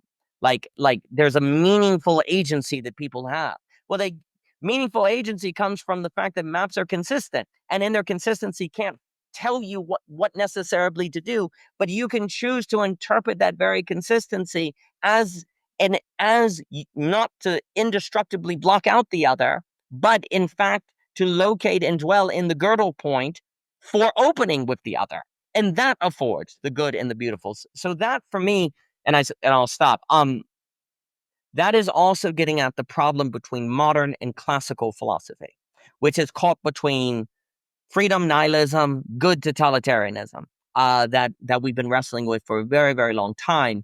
And the map is indestructible is the invitation to absolutely choose to dwell in the Gödel point so that you can have relation with other people in the Gödel point who accept incompleteness, by which then there can be an unfolding of the good and the beautiful that isn't totalitarian because it is not reducible to a consistency. It is a surprising creativity. No one can say exactly what the good and the beautiful is because it has to emerge to be experienced. So you can't say it ahead of time because if you could do that, then it would be totalitarian. But it emerges and unfolds as an adjacent possible, to use that term, in the relation of the Gödel points. But it is authoritative. It has the authority on people in the experience of it, as people know who have been in, say, the geopedic, as Jacob would say, or voicecraft, or in the flow, or in the conversation, or in the mystical. You know those experiences have an authority beyond you that you experience, and they surprise you. A surprising good and beauty is how you get authority without authoritarianism that is found in the Gödel. But I will stop and give it back to you. Yeah. Yeah. Yeah. One of the distinctions I often make on the podcast and in sessions is the authority in terms of authorship. And then you can think about authority in terms of received authority or social authority. It's that sort of third person receives its authority from the external, whereas the authorship is making with, is first into second person participation. As the third person of the received authority is sort of conditioning the second person field in that way. I think you can also think about those in relation to maybe like the authority of nature, which is to speak about change. You could think about that in terms of space and time, in terms of the ecology and the evolution. And ultimately what is being argued for here, if I'm understanding, is to say that we need to be able to participate with each other, to involve, actually meet each other as subjects, in that sense, as participants in response to and in creating, right, in choosing together in our living in a manner that's not merely just conditioned by the historical artifact of indestructible maps as third person authorities, in order to actually be able to respond to the conditions of change, to actually open up to new possibilities in the ecology and the transformations in the ecology in the context of evolution across time. And you can think about, obviously, giving the examples of drones is referencing sort of an element of technology there, which would speak to an unspoken quandary for various, for instance, world historical religions, or one could make that case, or relate to different kinds of technology and what have you. So yeah, and in the context of cultural shamanism, and I say this conversation probably won't go out under that title, we can maybe return for one in the future. A lot of this is, in effect, a kind of philosophical backgrounding of how to relate to authority as such. Of course, there's much more that's being said, which has plenty of value to add to other framings of philosophical quandary, not just authority, but authority is for sure an important piece. I was actually going through one of our previous conversations on cultural shamanism, episode 114, and we spoke a lot about authority in that context as well. We won't have time in this conversation now. Maybe we might stick around together. Maybe this can be a bit of a preamble. I don't know. There's quite a lot that I'd like to dialogue with about this. I notice myself now, I think, feeling properly warmed up to approach some very pressing practical contexts in which some of the understanding shared here is playing out in various ways. But I can't share, I apologize to those listening, the full context of that for different reasons. But to speak about it more abstractly, I think the various ways that authority, in the sense of received authority, or the authority of indestructible maps that are, let's say, denying openness to address in the location of their incompleteness, well, mystery. I mean, yeah, it would be incompleteness, right? They have the consistency, but not the completeness. And right. Yeah, we're just encountering that in various ways. And it does become a question for me it becomes a question of intimacy and of the cultivation of trust and the different modes of relation that these kinds of authority take to the field of relationality as that second person, as that context of address, right? And the approaches toward making those connections, let's say between a mode that is seeking to engage in a more dynamic address, and that which is looking to situate and locate subjects as subjects in the sense of a more authoritative structure of where they should be placed in the context of the important things there are to do.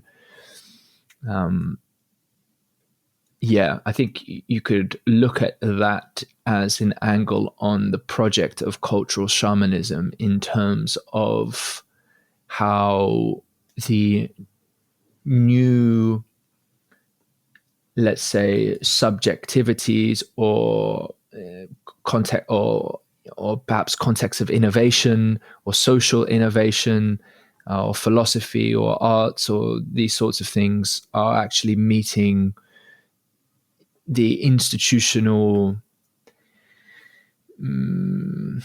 dictates of everything from resource allocation, but also much more insidiously to the kind of power. There's an employment of power at the level of reputation and credibility, which has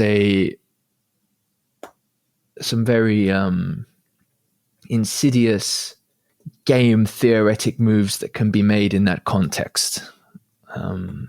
And well, maybe there's just much more to say about that, but maybe not for today.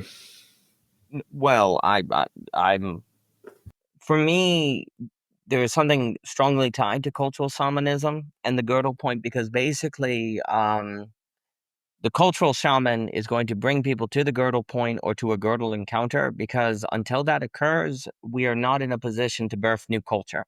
Like, we are wasting culture making. On the energy of culture making is being used to confirming the indestructibility of maps or creating new internally consistent maps. Like techno-feudalism or the transhumanism, these are all indestructible maps. These are all basically, we've been wasting human intelligence, human drive, we've been wasting rationality on map making. And this is one of the reasons why we're not culture making anymore. We're not able to make culture. And if we're not able to make culture, then we certainly are not going to be able to handle the challenge of global pluralism, because global pluralism will come down to capacities for culture making, and the ability to create spaces of interaction between maps, and finding the spaces of the possibility of those interactions, which the argument of this book is in the Gödel points. It is not going to be found anywhere but the Gödel points. And if we don't realize that, we're going to basically waste a lot of economic, social resources, et cetera, so forth, on, say, trying to create a world of global pluralism that doesn't destroy itself, which will fail. Or we're just going to be using resources, time, energy, rationality, drive on confirming that maps are indestructible, which we already know. We're going to be using them to creating ziggurats to previously existing indestructible maps. That is just going to contribute to the problem of map proliferation, as the book will talk about. And as maps proliferate and as they become more intense, the likelihood of war and conflict skyrocket. Because if all that is happening is more maps are being created, instead of the recognition of the inevitability of the need for the dwelling in the Gödel point, then the problem is just getting worse and worse and worse and worse. And energy will simply go in that direction. Books will be going in that direction. Politicians will be going in that direction. National conversations will be going in that direction. And it will all seem as if things are getting accomplished and done, but they will not.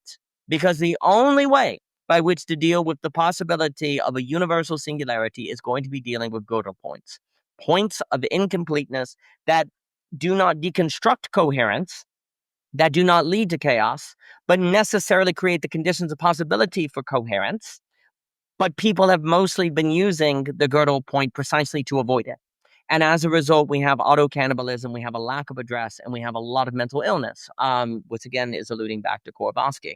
So to me, there is something, there is something about cultural shamanism. Let me put it this way. There's a sense in which the Gödel point is everything, for me at least, is everything that cultural shamanism is about, and also what happens after the recognition of the Gödel point.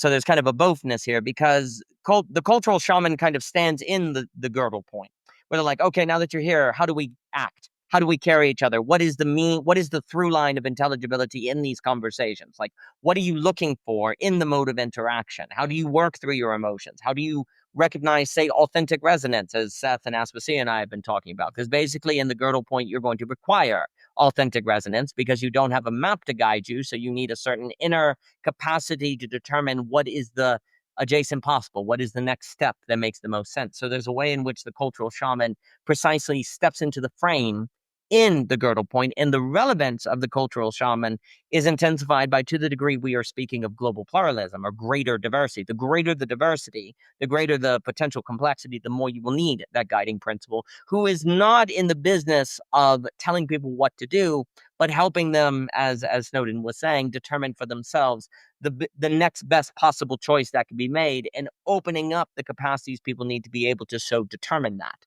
But the recognition of the Gödel point, of which must be absolutely chosen because it requires people to not use the indestructibility of maps to avoid the other, which seems to be the height of irrationality. Because if I have an indestructible map that gives me coherence, that gives me even a sense of belonging, why in the world would I use that for the Gödel point instead of returning to some sort of sense of belonging that the very creation of the map was motivated in the loss of? Why would I do that? Why would I make the absolute choice?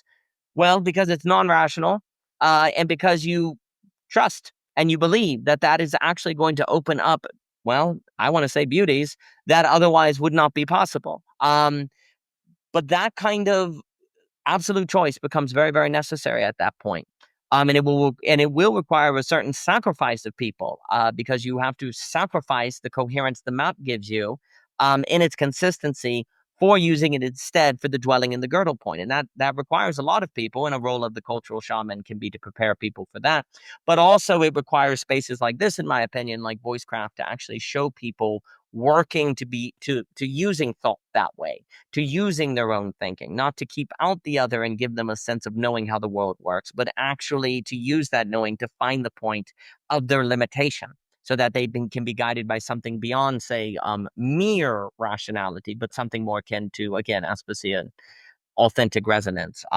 So for me, the topic, it's very, very important, because until, again, and I'll stop, until we recognize that maps are internally consistent systems and therefore indestructible, then until we recognize that, we're just going to continue using resources, rationality, time, energy, etc., so forth, to reconfirm that indestructibility and coherence.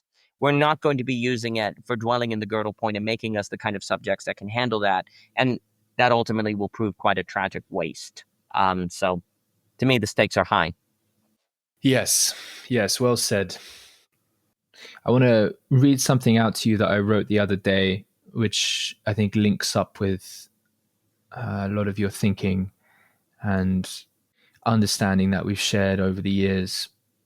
The note to authentic resonance there is also something that's been a core part of how I've found and located myself in these topics over the years. I'll begin halfway through a sentence, otherwise it would be too long. I'm ultimately humbled by the necessity of my own contingency, and simultaneously connected via the rooting of my own contingency with the opportunities as potentialities, as orientations of my own necessity. It's obviously written in a somewhat, with sort of different language here, but in effect, the incompleteness and the surprise that occurs, which is suggestive of the incompleteness of the indestructible map, in opening up to the humility of recognizing that contingency. I'm also speaking to the sort of the historical contingency of what's constituted my being in this moment as well. But it works also in the, root systems are always, encountering, like, face first the environment, right? And in that encounter, that attitude toward the incompleteness, which, as you're articulating here, can be seen as a Gödel point, as opportunity to reconnect with a sort of commons participation in address. So I say, and simultaneously connected via the routing of my own contingency with the opportunities, I'll just say potentialities of my own necessity, that it's through that portal is in fact it's is itself a necessary constituent of potentiality. So there's this sense of locating our ground, though not using that word here, using necessity in the participation in transformation as such, rather than the necessity in the indestructible map as such. Whereas the indestructible map is actually the contingency. So there's some just different other language I've been using. So this is to say that where I find the location of address, Mr. O.G. Rose, that where I find the location of address, realize creativity in the second person field, I participate in shaping in a mode of authorship authority. You can think about that in terms of authentic resonance with you like. That's sort of part of what constitutes the notion. In a mode of authorship authority, which does not determine outcomes. Right? So we're just an acknowledgement, again, that it's not coming from that place of the indestructible map. It's a mode of engagement beyond the confines of dominating map or ideology. As such, I'll stop there because there's other language I bring in here that is, we don't quite. It would be interesting maybe to you, but it would require a bit too much. So there's angles here which, are in relation to a lot of thinking. I know we've both been doing. I've been thinking a lot about the relationship between possibility and prediction in relation to potential and projection, where potential and projection are distinct categories there, not necessarily putting them forward as like a formal triple or anything like that, but been thinking about those sorts of dynamics. There's a sense in which, maps and models, I don't know if you would necessarily use model as a simile in the way you do with self-consistent, internally consistent systems, but there's a sense in which one could, an ideology, there's a sense in which one could look at them that way. There's important distinctions to be made in terms of how we understand. This came through a little bit in the conversation with Dave Snowden, where I was distinguishing kinds of modeling. There is a sense in which the model as that kind of third person map that might enable prediction and different and repetition and what have you. But then there's modeling in the sense of how we conduct ourselves in address, which can become a kind of inspiration toward cultivating and participating and actually making choices oneself, right? So not being determined by that model, but actually that model supporting cultivating of integrous capacity to participate in the life world as such, like ecology as such, relationship as such, which is always obviously an encounter with the other and mediation with the other. So that's kind of interesting because there is a sense from that perspective where the manner by which we actually share the nature of our maps, the manner by which we model actually, because part of this, like we're speaking about this from an educational perspective, and well, there's obviously lots to be said about the openings of attention and energetic capacities we have to work with, and also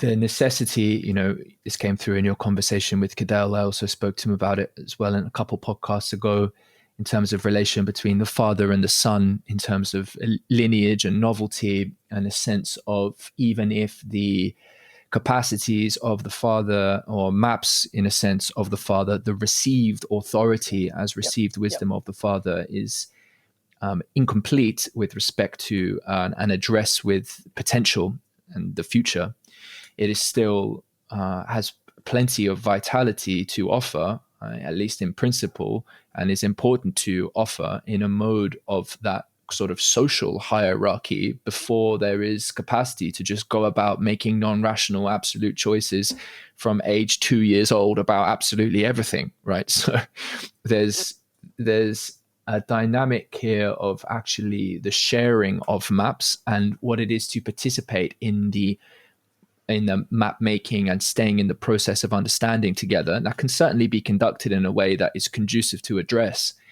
But nevertheless, even in these conversations, I think what is experienced for people is, well, there are actually often long segments in which an explanation is present, and actually oftentimes from guests and yourself, a tremendous capacity to be able to clarify the logic and the coordinates of different maps and philosophies of different maps and what have you, so as to actually transmit them so that they can become something which the receiving subject can then transmute into their own expression and participate in the address. But nevertheless, there's a skillfulness and capacity to be able to model the models in that way. And this, raises very interesting questions for, to speak on behalf of third person authority that is skeptical of opening up to Gödel points or what have you. But it becomes just very, very, very challenging, because at the core then looks like a navigation of different modalities of authority, where appreciation for all the modalities have to be present, including the authority of nature, to speak about that as change in terms of the reality of evolution and, say, potential, and just the massively high dimensionality of transcontextual relationship. In that sense, the other that is, our relation with the life world as such, and not just other human subjects with their justification systems and their needs and claims and all of this. So all these forms of authority ideally need to be present in order to actually mediate the lineage and the conservation, but also the updating of lineage and culture making, which at the same time upholds a revivification of memory, while at the same time creating the new in a manner that can actually resituate potentially the memory in what it would become eventually mythified as, new story or something like that. I do think, to introduce some of the language back from previous episodes, with Gödel, for instance, language of desire and drive and what have you. And I note that for those listening who want to go deeper into Daniel's work on the map is Indestructible, should listen to that conversation with Gödel, which I'll link in the description, because they do a very, very, very good job at that. But the question of engaging the desire of the subject becomes sort of present in that in part. And I'm basically just saying that is definitely critical in recognizing what, in the re-knitting of our authority dynamics in culture writ large, is just a helpful angle into that. There's a lot more I could say in higher fidelity, and we could approach that at other angles as well.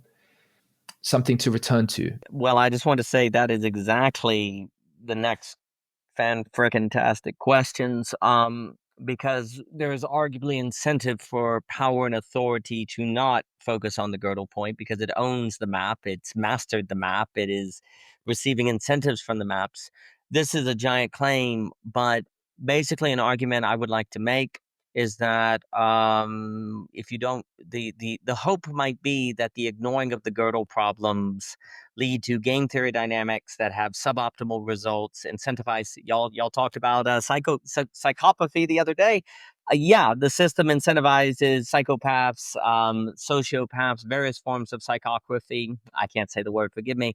That basically the Gödel point, there's this weird thing with the Gödel point, is precisely the fail-safe of autonomous rationality that ends up in Nash equilibria, various multipolar traps, etc., so forth. The Gödel point is the hope of those not being our fate, actually. And so maps, and having to entail Gödel points, thus in also creating game theory dynamics that are extremely problematic, cannot help but also create the possibility of overcoming those game theory problems. But And in that sense, there might be a kind of forcing function to the acknowledgement of Gödel points in maps as the dynamics and social problems become bad due to the game theory problems that arise. That actually can kind of force people in the direction of the Gödel points. But there is difficulty that can be faced along the way, but there is a certain auto cannibalism that is unleashed in institutions, in politics, in power, that put a kind of time limit, if you will, on the sustainability of the system without the acknowledgement of the Gödel point. Now, that's not to say it doesn't take us all out in the process, but there's a certain unsustainability that occurs in it, unless we are to all go into psychopathy or simply let AI do everything for us and remove the role of the subject. Now that all has to be expanded on, but the only other things I wanted to say is another hope of saying the map is indestructible is precisely to not take that as a certain kind of prison, but actually to say whatever your father gave you, per se, don't spend all your time trying to destroy it and showing that it's dumb. Accept it, actually honor it, because any map you receive can bring you to a Gödel point. And so actually just mastering whatever map you were given is way more productive than spuriously jumping between maps because you don't want to be owned by any father or any religious tradition or anything that came before. No, find the Gödel point, dang it.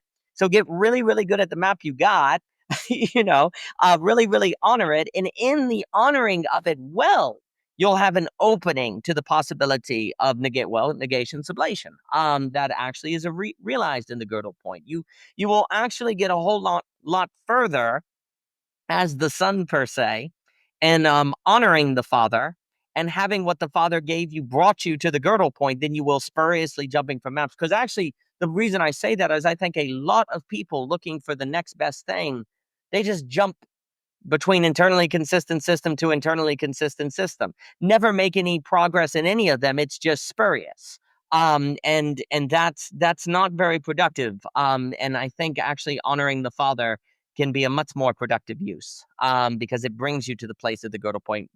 There is in a sense a place, as Gödel will say with the Christian atheism, every map that your father gives you a place where the father can pass on to the son, where the father can die to the honor of the son, actually. But the son has to trust what the father gave them to find that point, right? And so instead of just spending all the time trying to get away from the father, actually going into it can find that opening for the son. I will also just say that the movement to the Gödel point is going to require a movement from desire to drive. The Gödel point only works by drive because maps give you objects. Objects of desire are matters of consistency. And actually, one of the reasons desire is destroying us is because the problem of desire tends to destroy us is because we use it in service of consistency and maps in the sense of seeking what our maps tell us, as opposed to actually working desire to the place of the Gödel point, which is actually the space of drive. Because you have to be a self-turning wheel, because you as a subject have to stand in and actually choose to believe that this is important, which means the motivation to be there is not from anything external, because it is fundamentally based on an absolute choice. Well, if it is based on an absolute choice, then your motivation has to be a true belief in the activity itself, and you have to sustain yourself in it because nothing external justifies it. So you have to stand in the Gödel point and be driven to maintain that space with a faithful presence, which is fundamentally a movement from desire to drive, because you have to sustain it yourself. You have to choose to believe that it is important, and you have to bear the anxiety and difficulty of that work. And you're only going to do it if you are driven, if you have intrinsic motivation, if you see an intrinsic value in it. So that it's going to fundamentally be that movement. And then the final thing is basically no address is possible outside the Gödel point. Like the address, the only possible address, the only place you will find address in global pluralism in the world today is in the Gödel point. And the argument of saying that the map is indestructible is because I think a lot of people are thinking the address is found in deconstructing maps, or confirming the consistency of maps, or finding the right map. That's where a lot of people's energy of the possible address is going, is looking for the right map, deconstructing maps, or confirming their map is indestructible. That is a lot of energy, time, and resources that are going toward a false address. The only place of the real address, which is going to fundamentally be a place of the necessity and essentialness of the subject, is in the Gödel point. So anything that is not contributing to the work of the Gödel point and the faithful presence thereof cannot be the address. And so that kind of focusing of our attention is another hope of the book. All right. Yes. Yeah.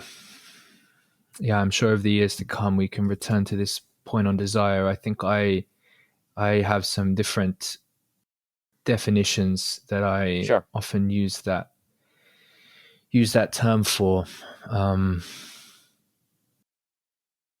Yeah, so to just give one angle on the language of the Gödel point, because it is interesting, speaking, I would say that this language has only become something I've heard you use consistently in the last few months. It might have appeared earlier. And so it's an interesting addition to work within relation. Certainly, I'm familiar with the notion. I don't think I quite have the ready-to-hand sense of confidence with it to wield it in quite the same way you do. There's part of me which is, recognizing the important points that you're making, and also in recognizing the limitations of formal systems, which is what Gödel is inviting us, or showing in us, that the axioms which are necessary to posit in order to create that consistency in the system draw their correspondence from something which is not contained in that system, something like that. They speak to, in a sense, then this connection into reality as such, which can be understood through other formal systems and yet remain in relation. That it can be addressed, let's say, between those. And that's what you're sort of locating, not in the language of the formal system as such, but again, in what is our relationship to the affirmations which condition the possibility for our formalization at all, something like that. That's and so again, this sort of links up with my point towards the always, already, and in fact the meaning of commons as such, in which we already find ourselves after a very long period of evolution and a living history, and how far we want to take that back in terms of even beyond conceptions of far into conditioning metaphysics, and sort of metaphysics that is wanting to articulate what it is to participate in transformation, not as a map which is determining people's activity within it, but as something which is wanting to point out the qualities of choice or relation that must necessarily be present in order to relate to contingency as such, something like that, that come about as a so that kind of, let's say, metaphysical understanding, is something that's sort of been present between us for, as long as we've known each other, and certainly is core to Voicecraft. I think it's commonly held in different contexts of philosophy.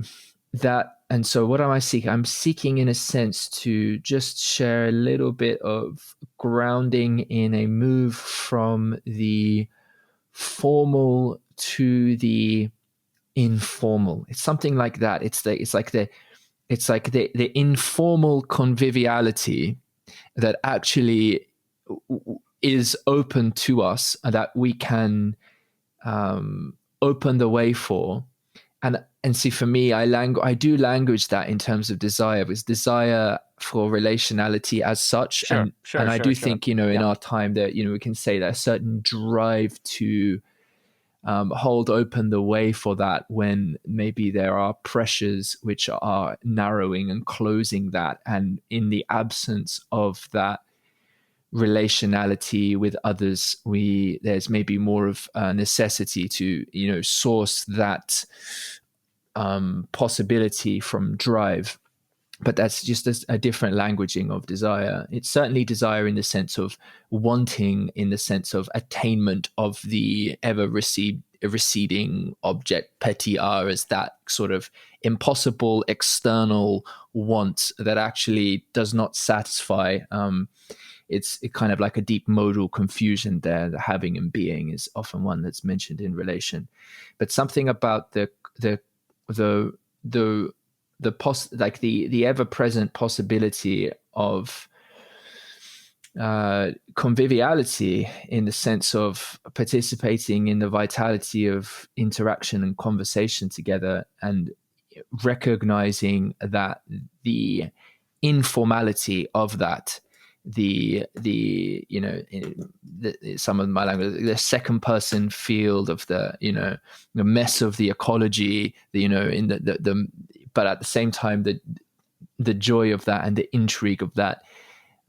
We need not be so locked and beholden to these formal systems, and that actually a little bit of a loosening of the tie, and a little bit of relation with the person or self beyond the persona, in effect, of the formal system, is maybe another way to language this for people, just because there is something about mentioning the Gödel point, which is obviously you're doing it because you're making a sort of wanting to connect a sort of a technical argument for the sake of epistemology and onto epistemology in the context as well of what has been argued in the context of mathematics. It's just I notice even in myself, and I think I managed to get through a pretty decent explication there to some degree, but I notice in myself it's something which can occlude the invitation to the informality that's actually there. So it's this interesting thing, and that's in no way a criticism, because obviously we're, in order for the informality I think most want to trust is the informality with the capacity to explicate itself formally when the time is right and appropriate. And so that's always been the case in these contexts, why there is such a drive to, despite what it looks like at times coming from me, a drive toward clarity and a real attempt to engage with discourse and the history of ideas and all these things which we share in common. So there's this very interesting relationship between, and there's further conversations we can have. I've written an essay on this recently as part of this this book that I've been beginning to write in, that comes up when people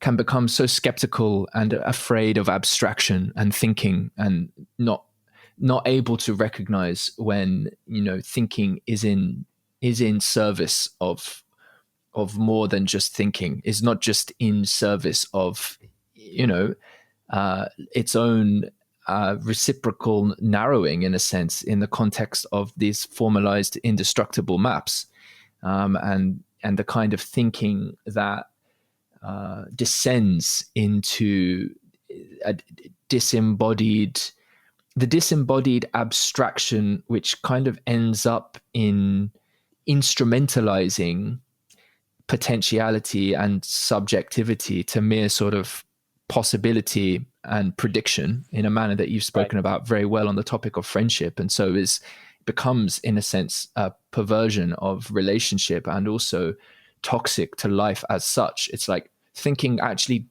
is not that, does not need to be that, right? That and I actually do think that that's I see that as a genuine barrier to culture making, in terms of where different, let's say, communities or cultures of inquiry and earnest engagement with the ills of the world are.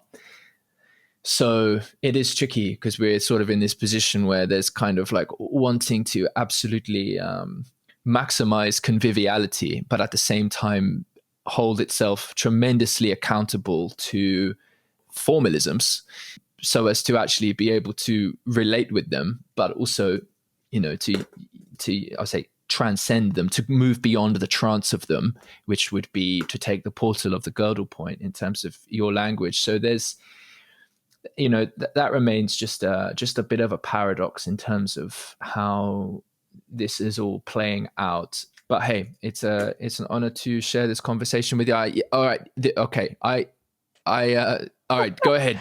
We probably won't be having much of a conversation afterwards. It's always my fault as well, because then I'll say a bunch more things. No, I just want to say what you're pointing out is a huge. So belonging again and the true isn't the rational are like two sides of the same coin, because the issue is that belonging is only possible in the Gödel point if it's belonging again.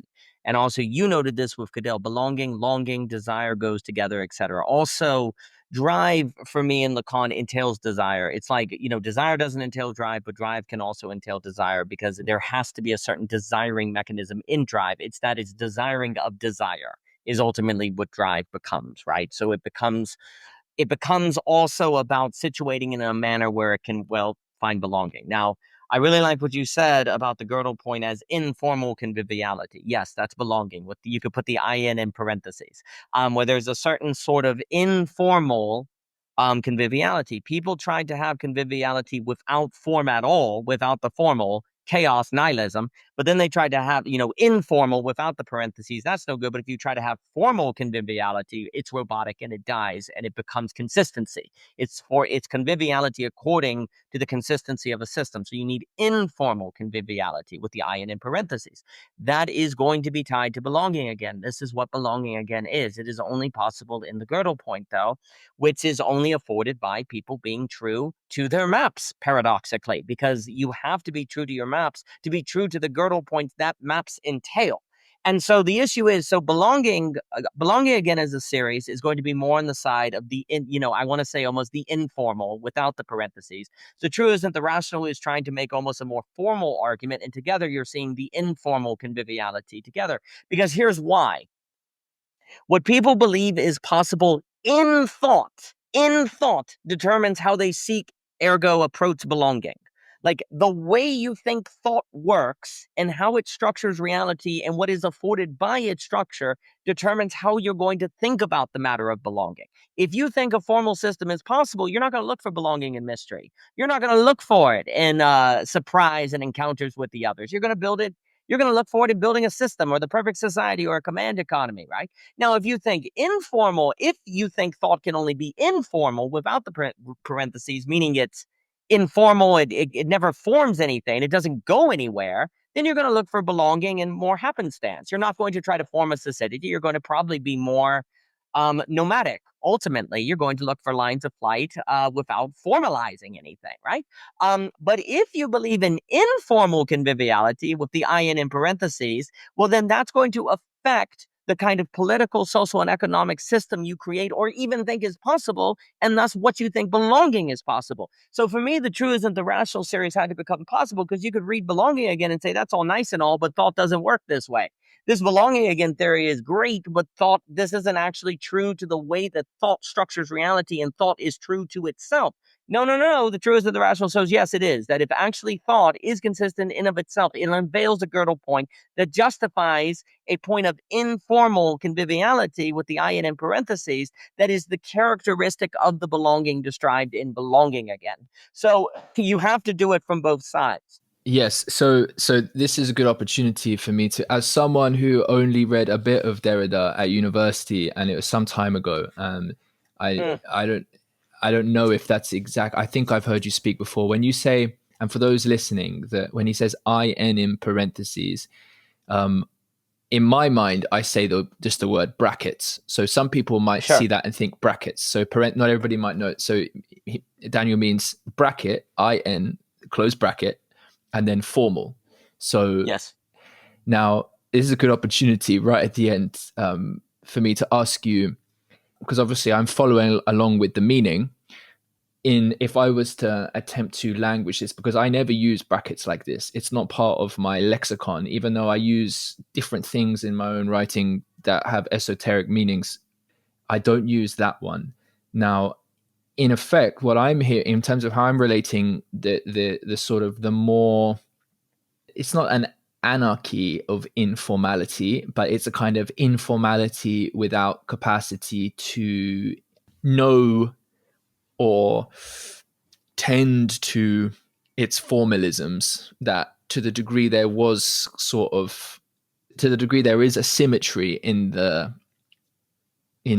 mode of gathering, that there is a kind of shared map that is, or protocol even, that's affording staying together in that process of informality, then there's a certain unconsciousness maybe, or not a capacity to recognize the shapes or the patterns or the forms, that it might associate with the formality, but that the relationship is the relationship to move between informal and formal. And when you're bracketing or putting the iron in parentheses, is that to designate that you have to think the relation between informal and formal together. And so you're effectively just looking to say the one notion, but that is recognizing that there's that one notion is constituted of a relationship between informal and formal. Is that what the parentheses means or not?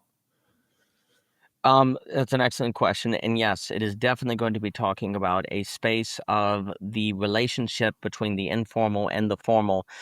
There's also this idea that what is happening is that the informal takes on a quality that generates something that is kind of the formula of how all activities are within that Gödel point, because there is going to be an informal way that is behaving by a certain quality in that Gödel point, where you're not ever going to be kind of running back to consistency, but actually trying to maintain that opening for each individual. So in the sense, there's a kind of form that is going to take place due to people being in the place that is outside the formal system, or that the opening within the formal system, and that form is going to be this fidelity to the opening. I mean, you mentioned Derrida. He very much toward the end of his career is interested in things like the gift, the hospitality, like this sort of radical kind of openness. And actually, I think Derrida is kind of quite akin to things I'm interested in. I think he's very different from many of the other deconstructionists, especially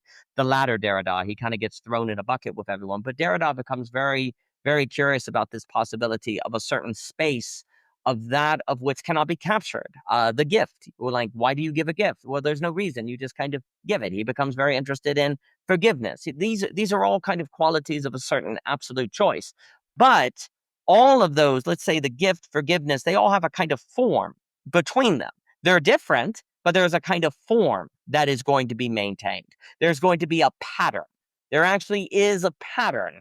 But this is what's very odd, because the moment you start talking about a pattern, that's kind of dangerous, right? Because then couldn't you capture it? But this pattern is precisely an open-endedness that cannot be reduced to a logic, precisely because it is the free giving of the subject. It is something that is only found in the holistic activity of the subject. Now, I know Snowden said the word holistic is dangerous, but in the courage of the person to stand in the Gödel point, to maintain the openness to the other, which is a relation between the informal and the formal. But what's very interesting is that it actually, it's not merely a back and forth between stepping into the formal and then into the informal and back and forth. It's by literally being in the Gödel point, you actually get a new kind of formation of the subject and consistency between people that is afforded by existing in this informal place, this place that denies being part of the consistency of the form. And thus there's intelligibility. There is an intelligibility here that is unique, that is different in kind from simply than what came before. It is actually, there's an emergent potential that is actually possible here. So yes, the bracket is definitely about the relation, but it is also treating the informal as literally a third. It's a third option between formal without anything and informal without the brackets. The brackets, the qualities of the bracketed informal are not reducible to what came before it, because the way that a subject is going to form is going to be unique in quality. But then again, it's not necessarily predictable, like as Snowden would emphasize, right? It is not something you can predict the outcome. But because, let me put it this way, because people are there and they require intelligibility to operate, they will make form. They will necessarily create a form and intelligibility that will be there because it can't stay in the pure chaotic. So that's what I have in mind. Totally. No, I hear you. I mean, it's interesting because in my experience in such contexts, there's always the emergence of formalism as well as the playfulness which, let's say, questions or challenges or resists or plays with the boundary of that formalism in that we want to call informal. Those dynamics are always sort of present. So I would see that I'm wondering if I am seeing the informal in the brackets as it is a distinct third, but it's constituted by the relationship between the Yep. orientations we sort of Yep. take up in response to both. And so Forrest Landry has a way of sort of thinking about the rules. It should be emergent or are emergent, but obviously people can obviously top down create rules in a way that's different from this. It would be like imposing a formalism, called like an arbitrary formalism, rather than the rules emerging from the principles and the practices. And it's not quite the same domain of analysis, because you're sort of speaking about the cultivation of subjectivity. And it is curious though, because again, like there's an opening for like how what is the nature of pure chaos is an interesting question. Yeah. And the degree to which we could even speak about pure chaos would seem to be conditioned on the like ordered relations we could bring Yes. to it. Yep. And which isn't to say that obviously we don't encounter chaos that's not too much for us. Certainly can be, but there are questions here which point towards the metaphysics of form and void as such, right? But also in languaging that in the context of process, and people take different positions and get angry with each other for being Platonist pillar saints, as sort of I was arguably accused of in joke lightly. I certainly didn't take that seriously, but it is tricky, that point of Dave saying holism, being critical of holism. I think there he must mean holism as an appeal to, if only you knew what I meant by holistic, according to my indestructible map that you now have to become just like, rather than holism in the sense, obviously I'll always emphasize the whole making, the part making and the whole making, and as participation in this case in the Gödel point of the cultivation of new formation and what it is to be in relation with that. And I do think there's a place for mysticism in relation to that, and mystery as such, like intuition and all these different things. Now Dave's speaking about abduction, anyway. So there's obviously lots to continue with there. We will have to bring it to a close here, and I'll just say thank you, Daniel.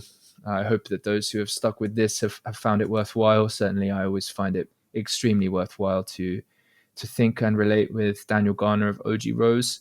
And Michelle and Daniel have done a fantastic job with yet another book, and just big appreciation for your work and all that you do. So thank you.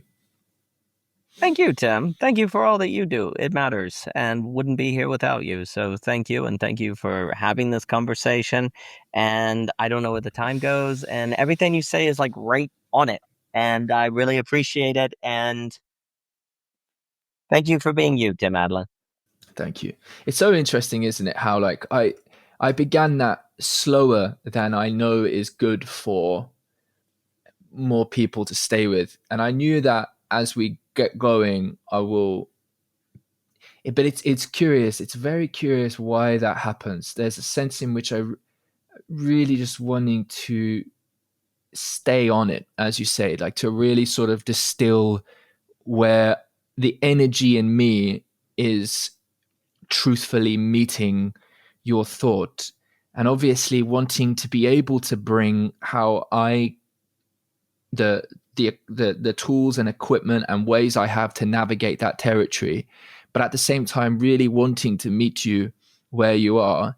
And then once we can, do that and establish that, and of course I don't want to run roughshod over that, but as soon as we start to establish that, then it becomes possible to go, okay, I'm confident in sharing that explanation and that link and what have you. It's interesting from the perspective of from podcasts. It's one of the things which is hardest to, I think, get right in this medium, because there is in it an invitation to slow down and enter a thinking process and a real perceptive, participatory process.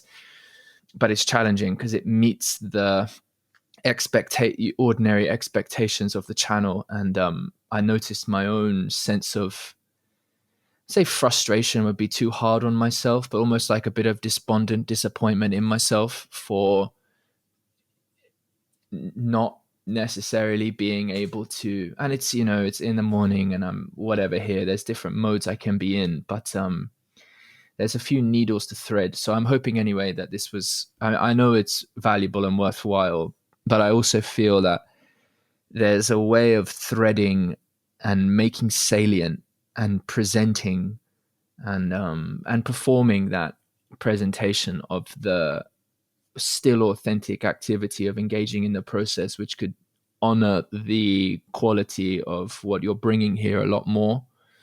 And that's something that over time, I think we're all just improving and getting better at, but it's, it's just is what it is. So I will bring it to an end there, because now I am going to have to go, and it would be nice to spend just 10 minutes with you afterwards. And I know I'm cutting you off again. Can I ask permission to do so? Please, Tim Adalin, but right. I want to say that I thought this discussion was Cool, fantastic, and I appreciate you finding the map so that actually good conversations start finding a Gödel point. Actually, they're trying to find a place where the subjects meet each other, but that takes time. So I'll stop there. I appreciate it, sir.